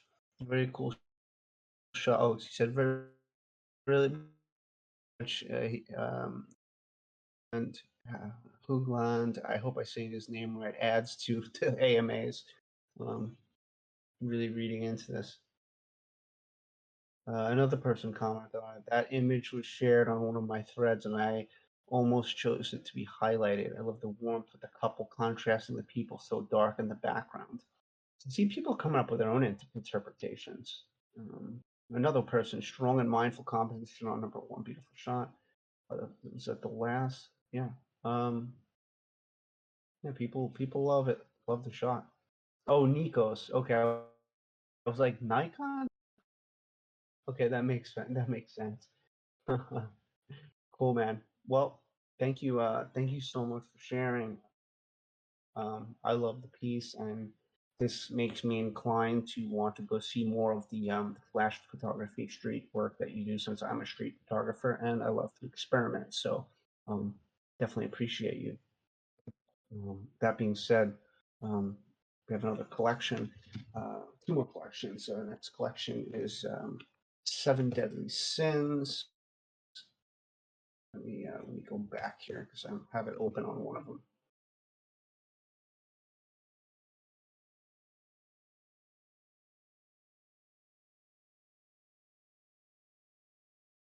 And this Seven Deadly Sins is by Victor. That's what he goes by. Let's see. It's back.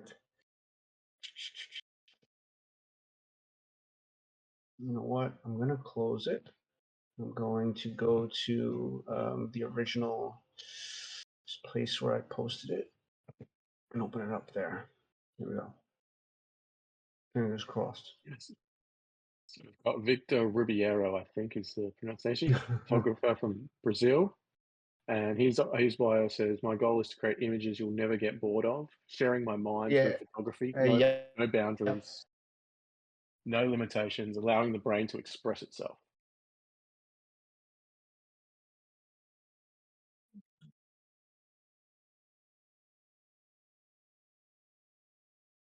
Cool. I got it coming up here.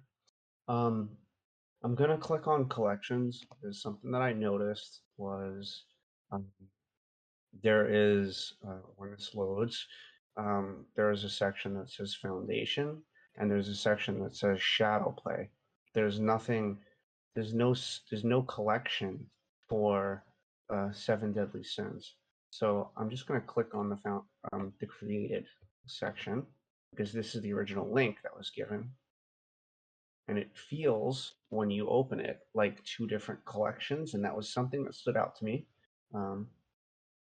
That's unfortunately a foundation issue that I've got as well, where when you mint it on their original contract, it just puts you in one big collection now with the foundation collection. So once they change their contract, it's now you can do these collections, which is great. But yeah, it's unfortunate that it presents that way. I wish they would sort that out.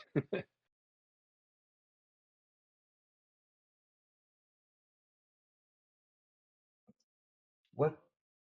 Okay.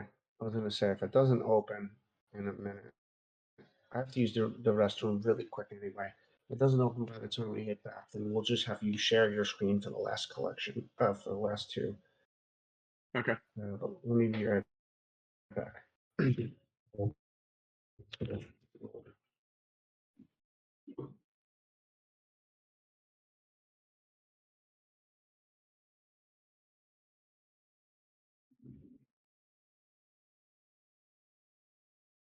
you want me to just do that now? I'm happy to. How do I do it? So you'll have to run me through it.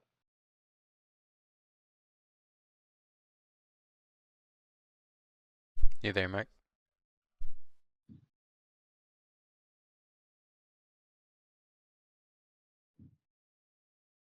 No, he said he was going to the bathroom, maybe. Oh, okay. I can run you through sharing your screen. Yeah, cool. Let's do it. Do you have the Discord app, or are you on a browser? No, I'm on the app. App, okay. You're just gonna go. There should be a little button in the bottom left. Got explore public servers. It looks like a screen with an arrow, and it says share your screen.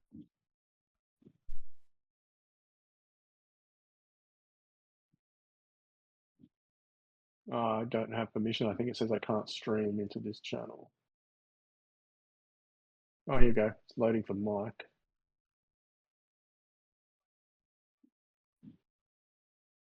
Oh yeah, I think I need to give you Okay. permission. Okay. Ah, cool. I am back. Cool. Let's see if my internet's good enough to go through this, and if not, then yeah. So we're not gonna look at the shadow play ones because this is we're looking at the ones that are seven deadly sins. There's 1, 2, 3, 4, 5, 6, 7. Okay, so Deliver Us from Evil is not from that collection, and neither is Forever Falling. So okay, cool. I'm going to open up the piece that I think is, for me, the most successful one that I enjoy the most. It last sold for half of an ETH. And that's one of the pieces actually sold for an ETH. Congratulations. And this is number one. This is Pride. And if this does not load up, or if you don't mind, David, I will stop sharing my screen, and would you be able to share yours instead? Yeah, I think I've got You be the permission now, host. so I can do that. All right. Well, let me just talk about this one since it loaded. So this one is Pride. So this is about the seven deadly sins. Most of us know, right? Greed, gluttony, sloth, pride, lust, envy, and the other ones that I can't remember. But we're gonna see them anyway. This one, I really love this one because it wasn't exactly very literal, and I really had to think about it. And sometimes my girlfriend looks at the collection with me, and she's like, "I don't understand how this is pride." She's like, "It looks like vanity to me." And then I was like, "Well, vanity kind of is pride." And she was like, "Yeah, it is." So and visually, I really, really love this image. I love the bouquet in this. I love that, like, you have this triangle here with the lips and nose, and then just the lips down here. The composition is brilliant. Like, it's just brilliant, beautiful and brilliant composition. So I really, really enjoy that shot. Um, let's take a step back. And that's an annoying thing about Foundation. It's cool about Sluggy. You don't have to take steps back. So this image here, I'm going to go to Gluttony because I think this one was less successful for me. And I think it's less successful to me because it's too literal, where the other one was not very literal at all. And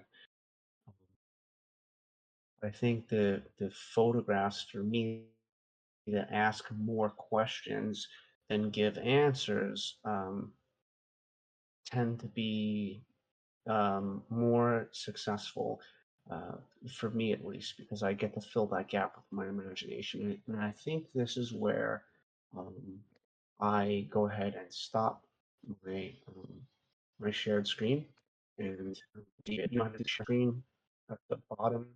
There's there's turn on camera, and then there's share your screen.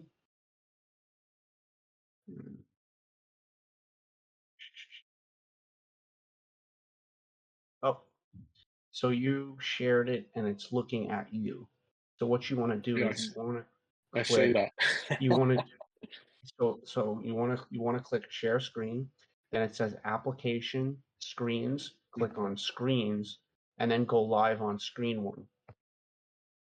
Got it. And then we will be able to see what you see on your screen.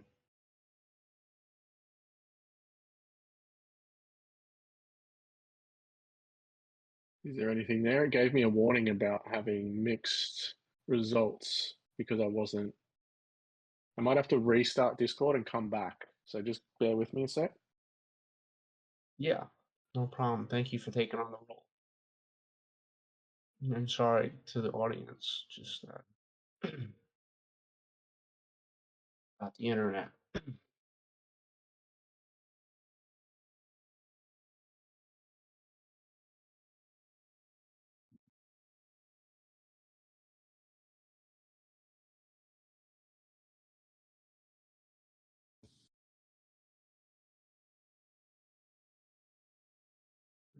Uncle David's back.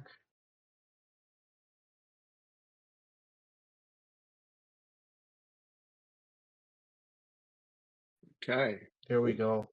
We could now I think you're good. It says I could watch your stream. All right. Let me just bring over. There we go. Sorry. You are now hosting your first AMA. Hey. Let me just swap over Discord to another screen so I can be organized here. Cool. Okay, so where we were talking about. So gluttony, that one there. And if you click on that one. Yeah. So so for me, this one was just a little too literal for me. After seeing that other shot of pride and knowing what you're capable of doing with just a really daring and beautiful composition, and not only that, a thought-provoking one. Like gluttony, we all know that it's about, like, you know, eating a lot and being a glutton, and so this is just so direct for me, to the point where I just it's a one-liner. It's just not to be rude. For me, it's a one-liner. It's like, you know, this is it, and that's it, and it should only be based off of the visuals at that point, and my thought process doesn't really go anywhere. The other one fills a whole world of imagination for me. I don't know if you want to talk on any of that, Dave, if you agree, disagree with those two images. Just one being one that really was thought-provoking for me, and the other being a bit too easy.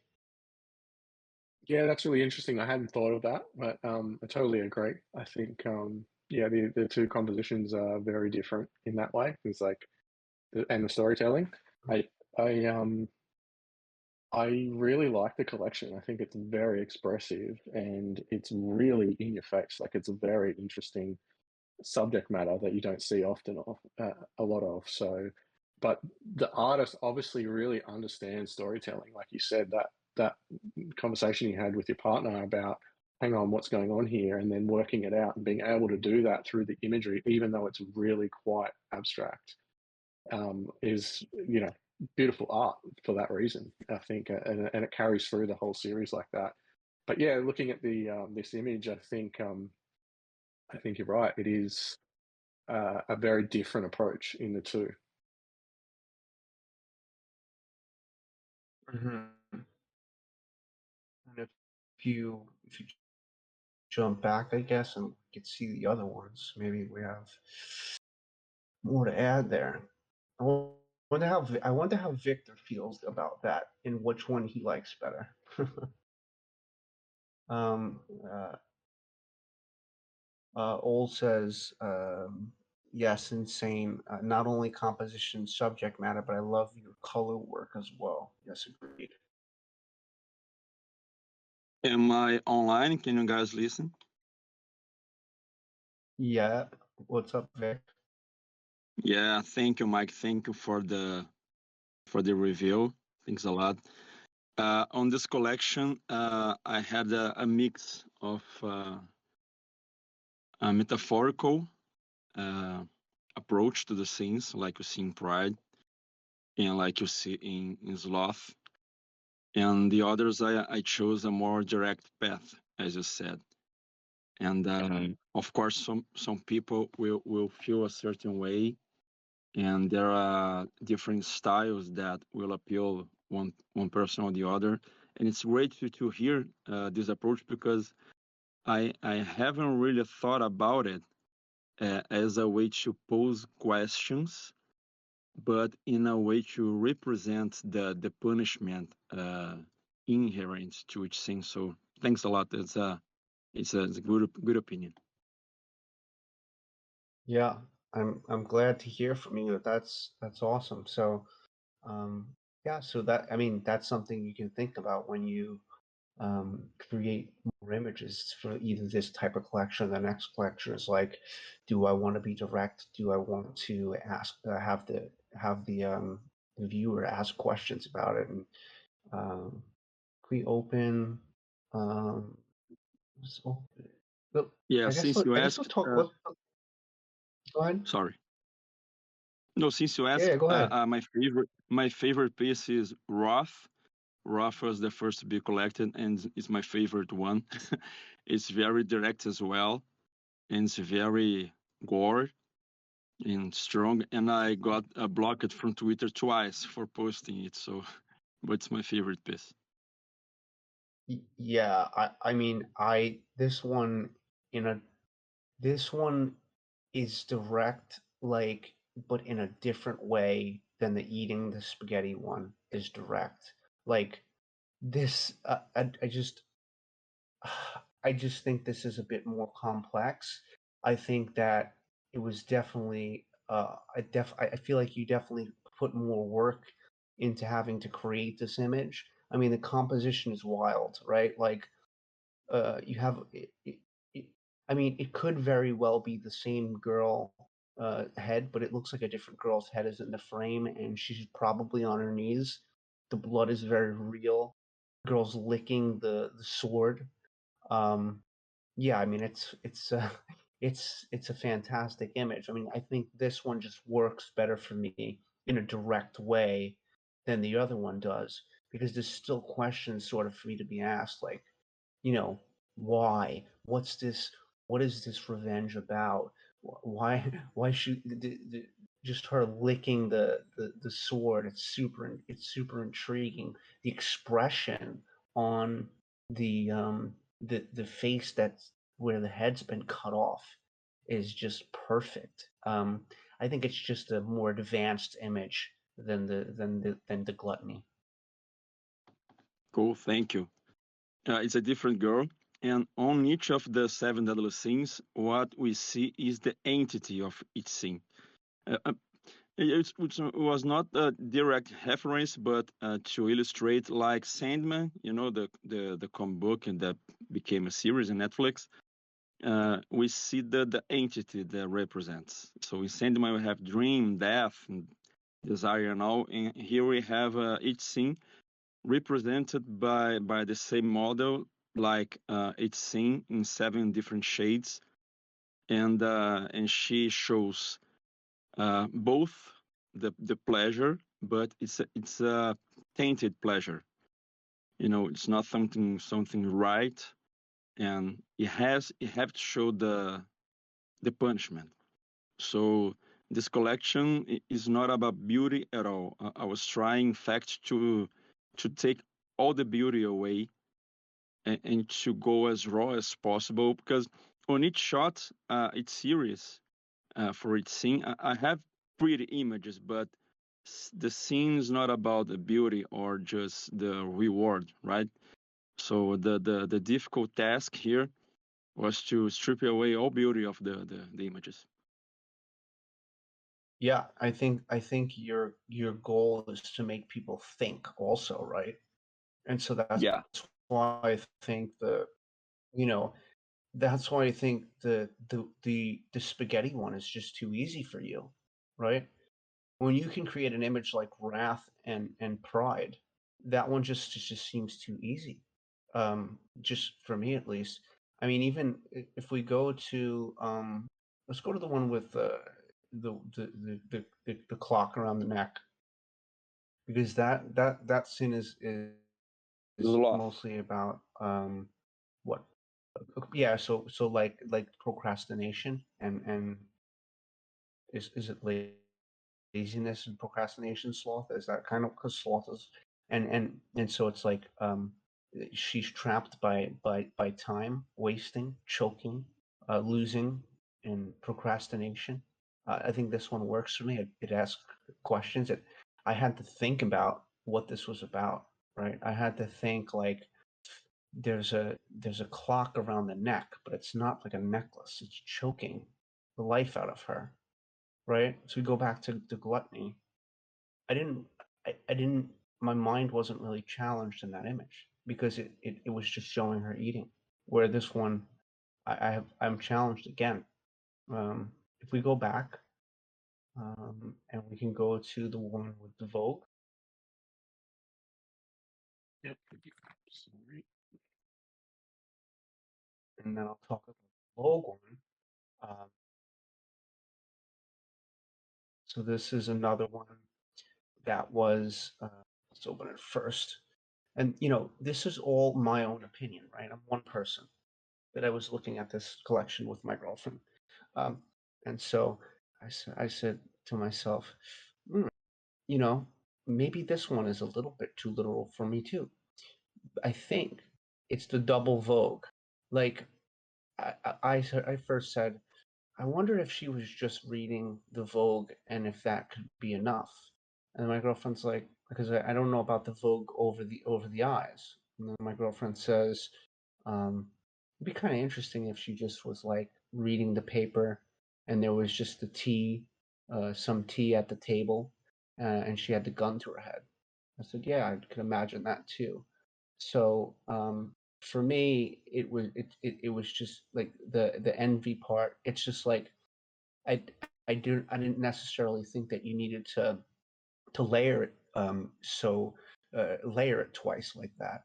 I think the Vogue, even with the cutoff V, just on its own, without the whole word written and so prominent within the photograph to leave some interpretation, I think it would be a more sophisticated way to go about it from my standpoint. I don't know, I'm not a conceptual photographer either, though. I'm a street photographer, so my mind doesn't think very. I still talk about conceptual art, but my mind doesn't think in the process of, oh, it happens in my head first and then the image is created. But that's just so the ones that are more successful than me are the ones that are a little bit less direct in my face about what it's about and makes me have to think more. And I think that the double Vogue for me is it's just too much. That's just my take. And maybe David's take on the last couple or what I'm saying. I mean, I'm sure you have different opinions. Some people in the audience would love to hear people's opinions in the audience about what I'm saying, because I'm just one voice. I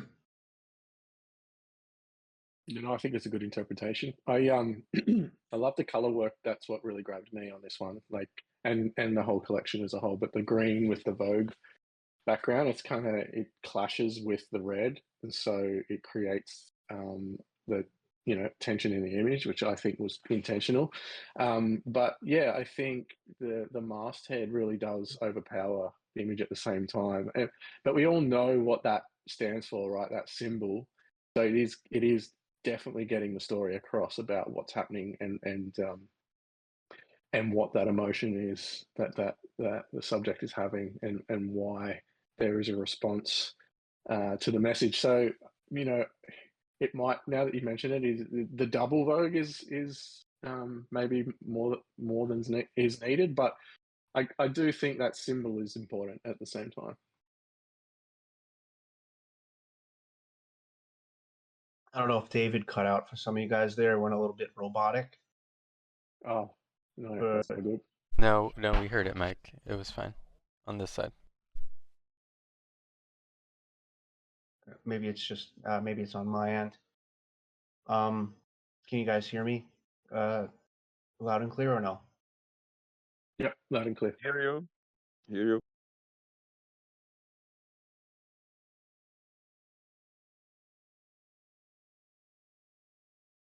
So the questions for this one we have, even if you liked the collection, would you be concerned about getting one because of its polemic nature or explicit violence or sexual acts? Mike, do you want to take that one? Are you there? Well, for me, it's interesting because, yeah, I had a very strong response to the work for that reason that you mentioned. I've got a little girl, and it's something that I think for me is very in my face with these images and the explicit nature of it. So it's a very niche kind of audience that you would be appealing to, I think, especially for women. It'll be challenging work. I love Mike's analysis because he went way deeper than I did, and I love that he was able to do that. But for me, it's very challenging work. So I would be concerned, to be honest, if I'm completely honest with you. I think your work is fantastic and you're a brilliant artist, but the subject matter for me is a barrier to entry because it is quite challenging and draws up, you know, a response that is. I think it's I'm not. not. I think I'm. Sorry, Mike, you there? Yeah, I think that was Mike trying to speak. Yeah. I think I'm not rugged anymore. And I was hearing here. Yeah. No, I think I'm not rugged anymore. I heard the last bits of what you were saying about. I think you're talking about it being a controversial controversial work. That's really great work, but it's going to be hard to get in the hands of a lot of people, and it needs to be the right collector. If that's what I called off at the end there, and if Yeah, you guys can hear me, that's great. yeah, that's exactly what I was saying. I think. Awesome.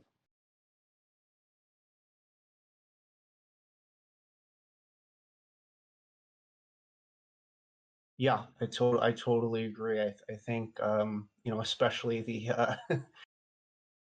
the piece with the $100 bills is a tough one too. It's definitely the most it's definitely the hardest piece to probably get in the hands of people that would be conservative in, in their buying in their buying opportunities. You know, you're doing pretty well here, right? Like, that's collectors in here, and you're selling really decent, really nice prices. Half of an E, 0.666.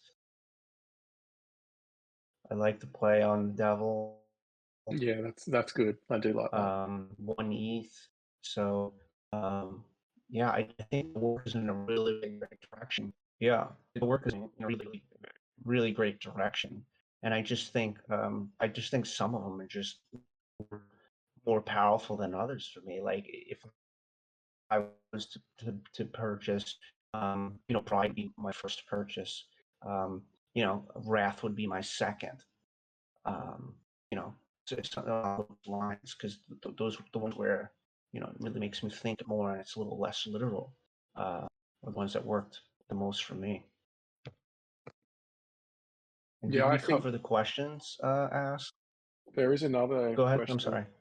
There is another question, but I just wanted to continue on with like you raised pride as being a favorite one, and I think the subtlety of that image for me is really clever and less graphic. And it was nice to hear from Vic though about his approach and how he said he wanted to strip away the beauty and make it raw and make it very you know, challenging and mission achieved. You know, you've done exactly that. So when you set out to create something with intent like you have, it's really clever work in that from that perspective. You know, I think Mike, you summed it up really well. The second question is, what would be a good strategy to find people that enjoy the style? Oh wow. Um. Well, there's there you can create your own space. You can create your own Discord channel. Um, that's like NSFW. And not to say that this work is about sex, because you know, it's not. I just have to find a way to either create an audience that's okay with the subject material, or join spaces where people are okay and open to discussing all types of work. Like MetaJungle is fine with it. Like we're totally fine with talking about any type of work. It's all art. It's all to be interpreted. Everything is subjective. Um, you know, look at what collectors are purchasing, right? Take a look at what certain collectors purchase. If it's in the realm of that, you know, like then you know, then you can reach out. But yeah, it's a tough question because it's a very niche it's a niche genre, it's a niche market. NFTs are already niche to begin with, but maybe it's something that you have to start yourself through a Discord.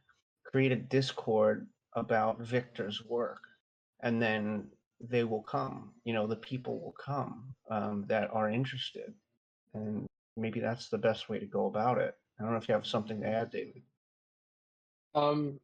Yeah, I agree. It's a hard one because of the nature of the work. You're not going to hit the mass market. But finding more collectors along this style, I guess the best way to do it is to find other artists that are exploring this work and look at their collectors and who has picked up their work, and then network with them if you can, and follow them and engage with those collectors is probably going to be the best way to grow and get your work more attention. But yeah, I guess just understanding that it is challenging work, and it's probably not for everyone. I mean, you're also doing it now, right? You're talking about it in a space where people are giving criticism about work, and there's listeners, etc. I mean, and so I mean, look at the responses in the chat room. It's really great response. So maybe it's maybe the NFT community in general is just a bit more open-minded than most communities. So maybe it's not as bad as you think. But look at all the sales. Yeah, I don't know. I think you're doing pretty well, actually. In such a tough market. Absolutely. Yeah, I don't want to come off as too negative here, sorry, but that's just my personal opinion. Probably says more about me as a person, but yeah, I think you're right. Obviously having great success and you're doing all the right things. Mm-hmm. I agree. Is there a third question? Did we hit them all? That was all the questions. I'd love to hear Thank you, from guys. Victor. Thanks a Yeah. lot, guys. Yeah, I knew from the beginning when I started to develop this idea that it would be hard to sell, even in NFTs, because it's like you said, it's too niche and it's too strong. It's too on your face, and there isn't another way to talk about the scenes, if you're not treating them as they are to be treated. So, and this collection, it's in fact the beginning of a larger project where the seven deadly sins depicts the entity that represents each sins. The following collection is called the sinners, and it's focused on people. So it's going to be 21 NFTs, and they are the amalgamation, the mix of the deadly sins two by two. For example, if you take pride and you join with lust, you have the dominant. If you take sloth and you join with, I got to take the list here. I just fooled myself. I have that all written down, but the idea is that to take all the things and join them together to create 21 new pieces focused on the people instead of the sinners, right? So if you got sloth and lust, you have the porn addict. So it's the sinners, not the sins anymore. And the idea is to develop this new collection next year. And whoever gets a deadly sin has privilege in choosing the pieces and will have a huge discount. And I hope this new collection helps bring more people to the deadly sins in the first place. So that's the whole idea behind it. I love the idea. I love this idea of merging the two different sins to create that type of person that we see within society. I think that's brilliant. Thank you. Also you said, yeah, you're welcome. And you said, it's maybe it's too niche, maybe it's too much, too strong. Well, we kind of need people like you to do that sometimes because no one else is willing to do it. So yeah, so I mean, keep on keeping on, bro. I mean, like like I said, some of them are just really, really great, and some of them just don't hit the mark for me. And Ben Zank, who is a very, very conceptual artist in the space, I talked to him in person, and I said, "How do you come up with the shit that you do? Like, what the fuck?" And he's like, "Oh, I just think of an idea and then I go and do it." And then he's like, and a lot of times it sucks, but sometimes it comes out really fucking good. And I was like, okay, so he just thinks of the idea and then he does it, and I guess if it doesn't come out well, maybe he does it a different way, or he ditches the idea. So maybe it's that, pride is so strong and wrath is so strong. And I think sloth is pretty strong as well. Not as strong as the two that I mentioned, but the what's the one with the one with money? What's that one again? What sin is that? That one Greed. and yeah, the greed and the gluttony are uh, they feel a little bit too literal and a little bit too easy for an artist like you that think at the way that you think, that maybe just you maybe give more than one go. Maybe you give 2 or 3 or 4 attempts at each one, and then you figure out which one works the best. Maybe you run it by some friends, etc. Because not every idea is going to hit the same way that another one might hit, and so maybe there's another way of trying it. And that's just my final just piece of advice from my own standpoint. Thank you, Mike. Thanks a lot for taking your time to go through the collection to give your comments in your review. And it's hard for me to sometimes get the time to be here and to talk and to show the work. And as you said, what moves me is the idea, man. And I won't stop creating just because the scenes haven't sold out. I have other ideas for the next year. As I said, Sinners is one of them. And I'm not going to prevent myself from doing it because of sales. I talk a lot with my friends, especially Fer, that's here. It's about legacy. The deadly scenes are going to stay in the blockchain forever, and my name is going to be attached to them forever.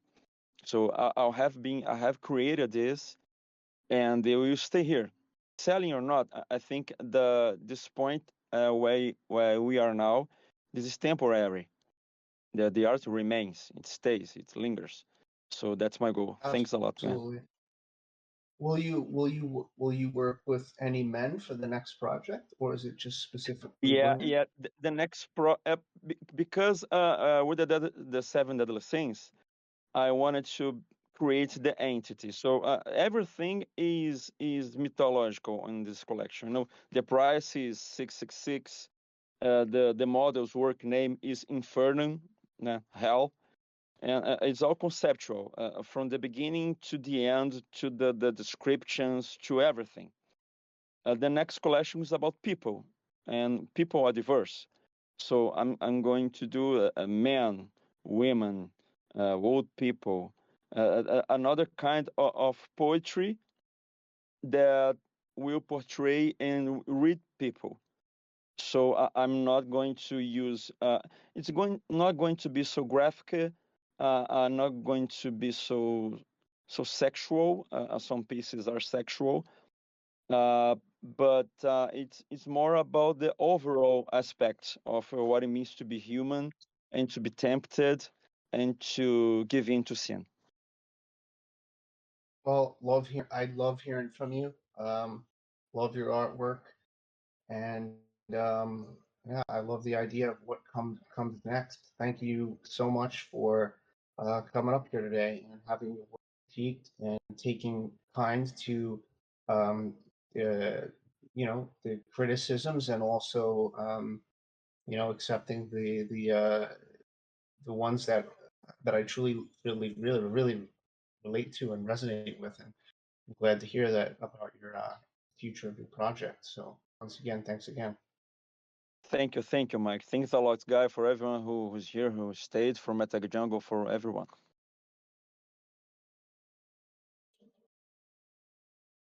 Cool.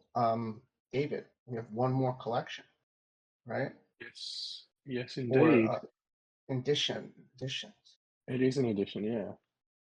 It's The Mystic Falls by Ratnadwip Sahar, I believe is the pronunciation. I hope I got that right.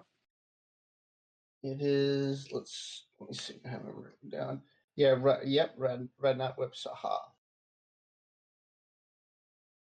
And I have the questions on my end, so to make it easier now that you're hosting it. So cool. Do you want to read the artist statement? Yeah. Or do you? Or I can. It doesn't matter. The artist name, you say, not the piece? Let me just bring it up. Okay, so No, the artist statement. Oh, the artist statement for the edition. Got you. Okay, so we've got here, please don't confuse the title for the Vampire Diaries, but this fall is indeed mystic. Turthamar Muck, the headwater spot for the largest river of Tripura, Gamati. Basically, it's an artificial wall.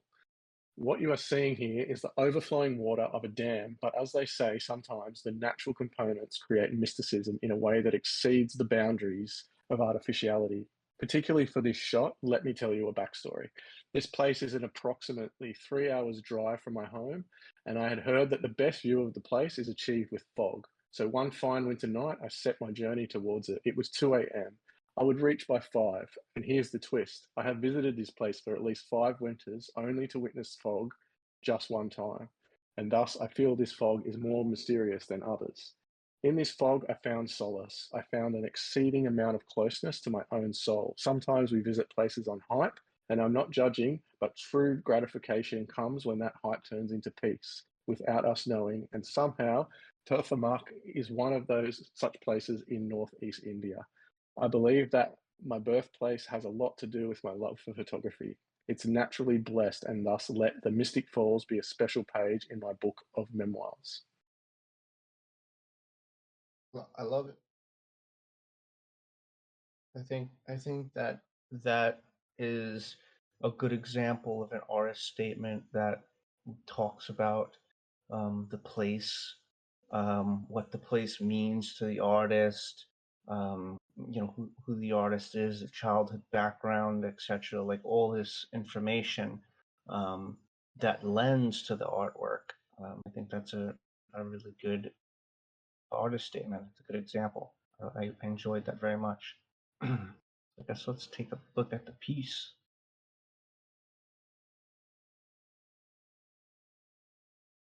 So the one thing I would add is the first paragraph about the Vampire Diaries. I don't know if it's needed because the rest of it is beautiful. Like the whole description that you've got is really nice, but starting off with a straight up linking to something that might be polarizing for other people, I found interesting. I would probably lose that little bit because the rest of it is enough.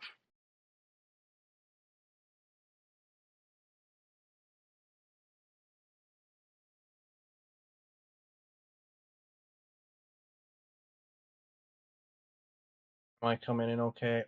Or did I remember again? A little bit ruggy, but you're back.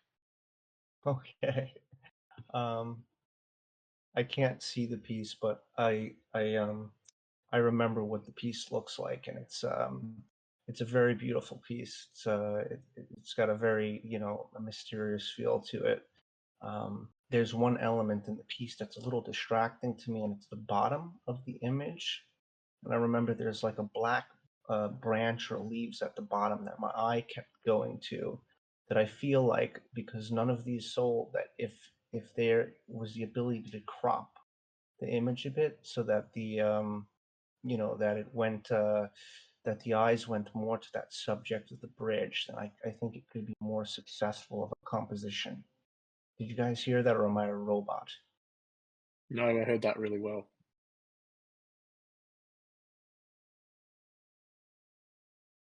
So I didn't hear exactly what you said. What if you want to just play back what you said, like a kind of a short little synopsis. Yeah, no, I think it's beautiful. I think it is really mysterious, and the use of the fog, just creates so much interest for me, because you've got, you do have foreground. Yeah, there is.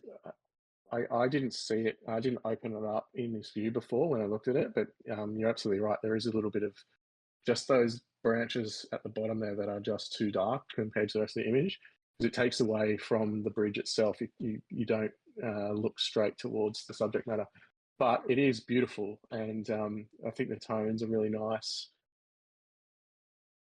Oh yeah, I love the tones.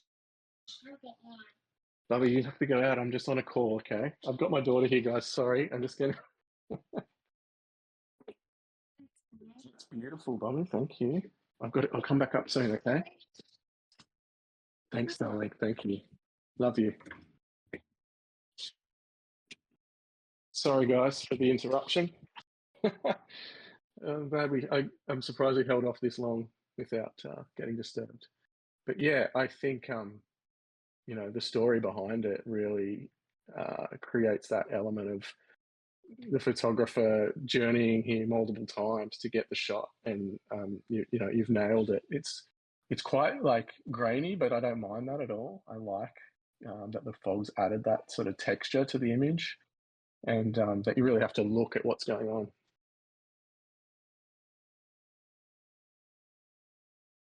Am I rugging? Are you guys there? We can hear you. Mike is just restarting his Discord. Oh, cool. Okay.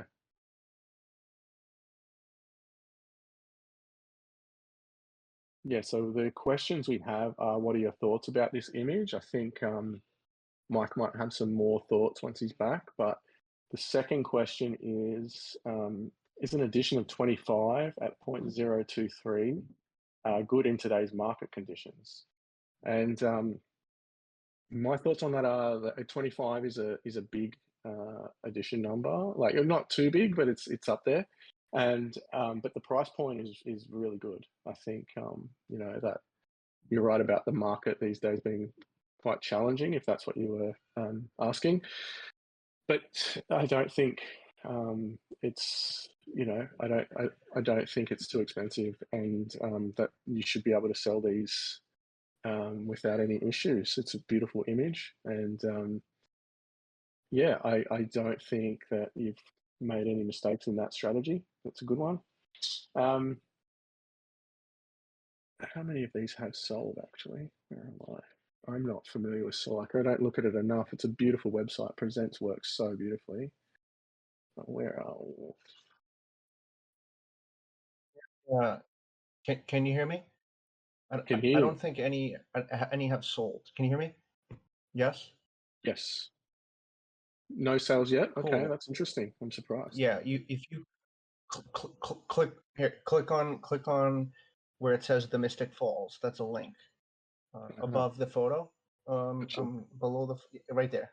If you click that, now you scroll down. You yeah. can see 25 out of 25 available. Mm-hmm. Got it. Do you need me to read the questions, or did you talk to them about any of the questions yet? Yeah, so the questions, I've just spoken about the edition size and the price from my point of view. Have you got any notes on that, Mike? It's 25, like I said before.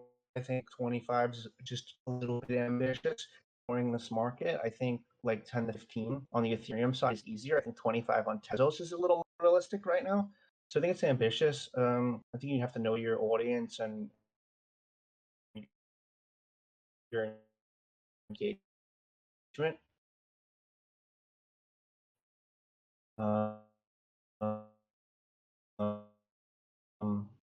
And if you have the ability to drop 25 and have them sold, then I think it's it's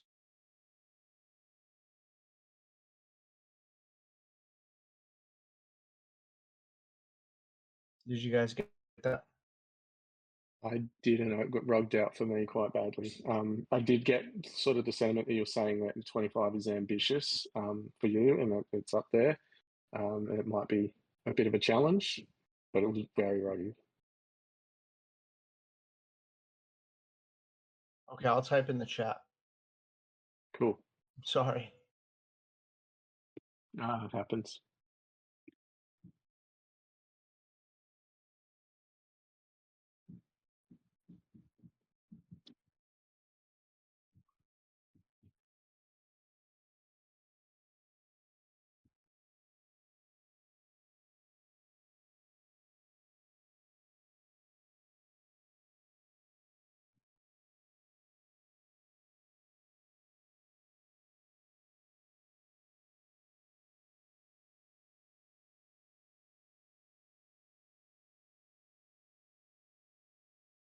Some beautiful work, and the colors all tie together perfectly. I love shooting fog as well. It's just gorgeous with the drone. I love to get up and do hyperlapses, and something about fog, I don't know, it just adds so much to the image.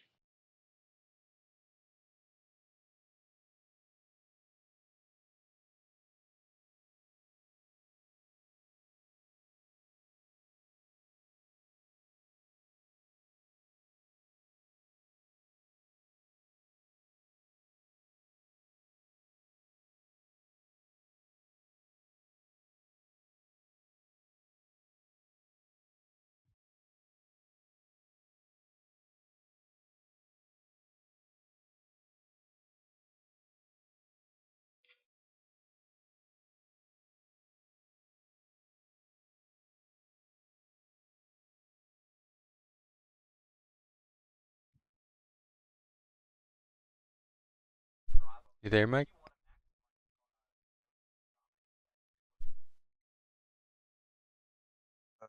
Possibly. Hi. Yeah, we can Hello. hear you. Can you hear me?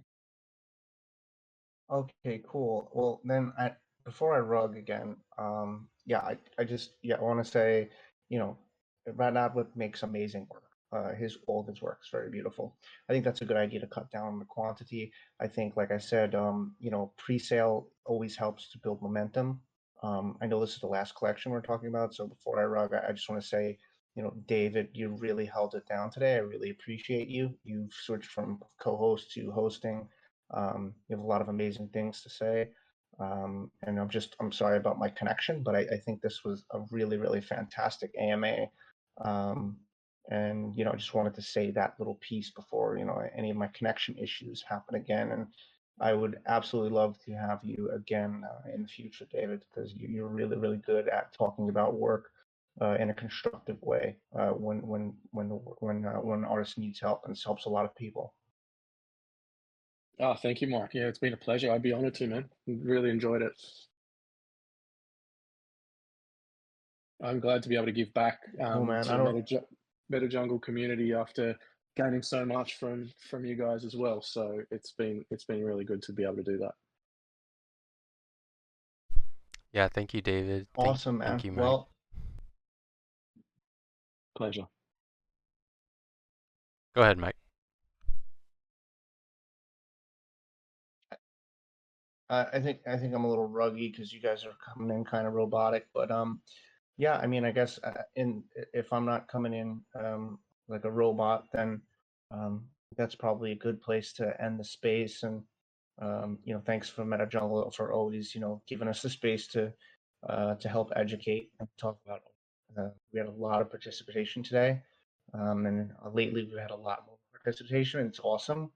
Goon just posted the POAPs if you want to collect your POAP in the chat. It's a proof of participation. And thank you everyone for being here. And once again, thank you, David, for being so fantastic. Welcome. Have a great day, everyone. Thank you very much.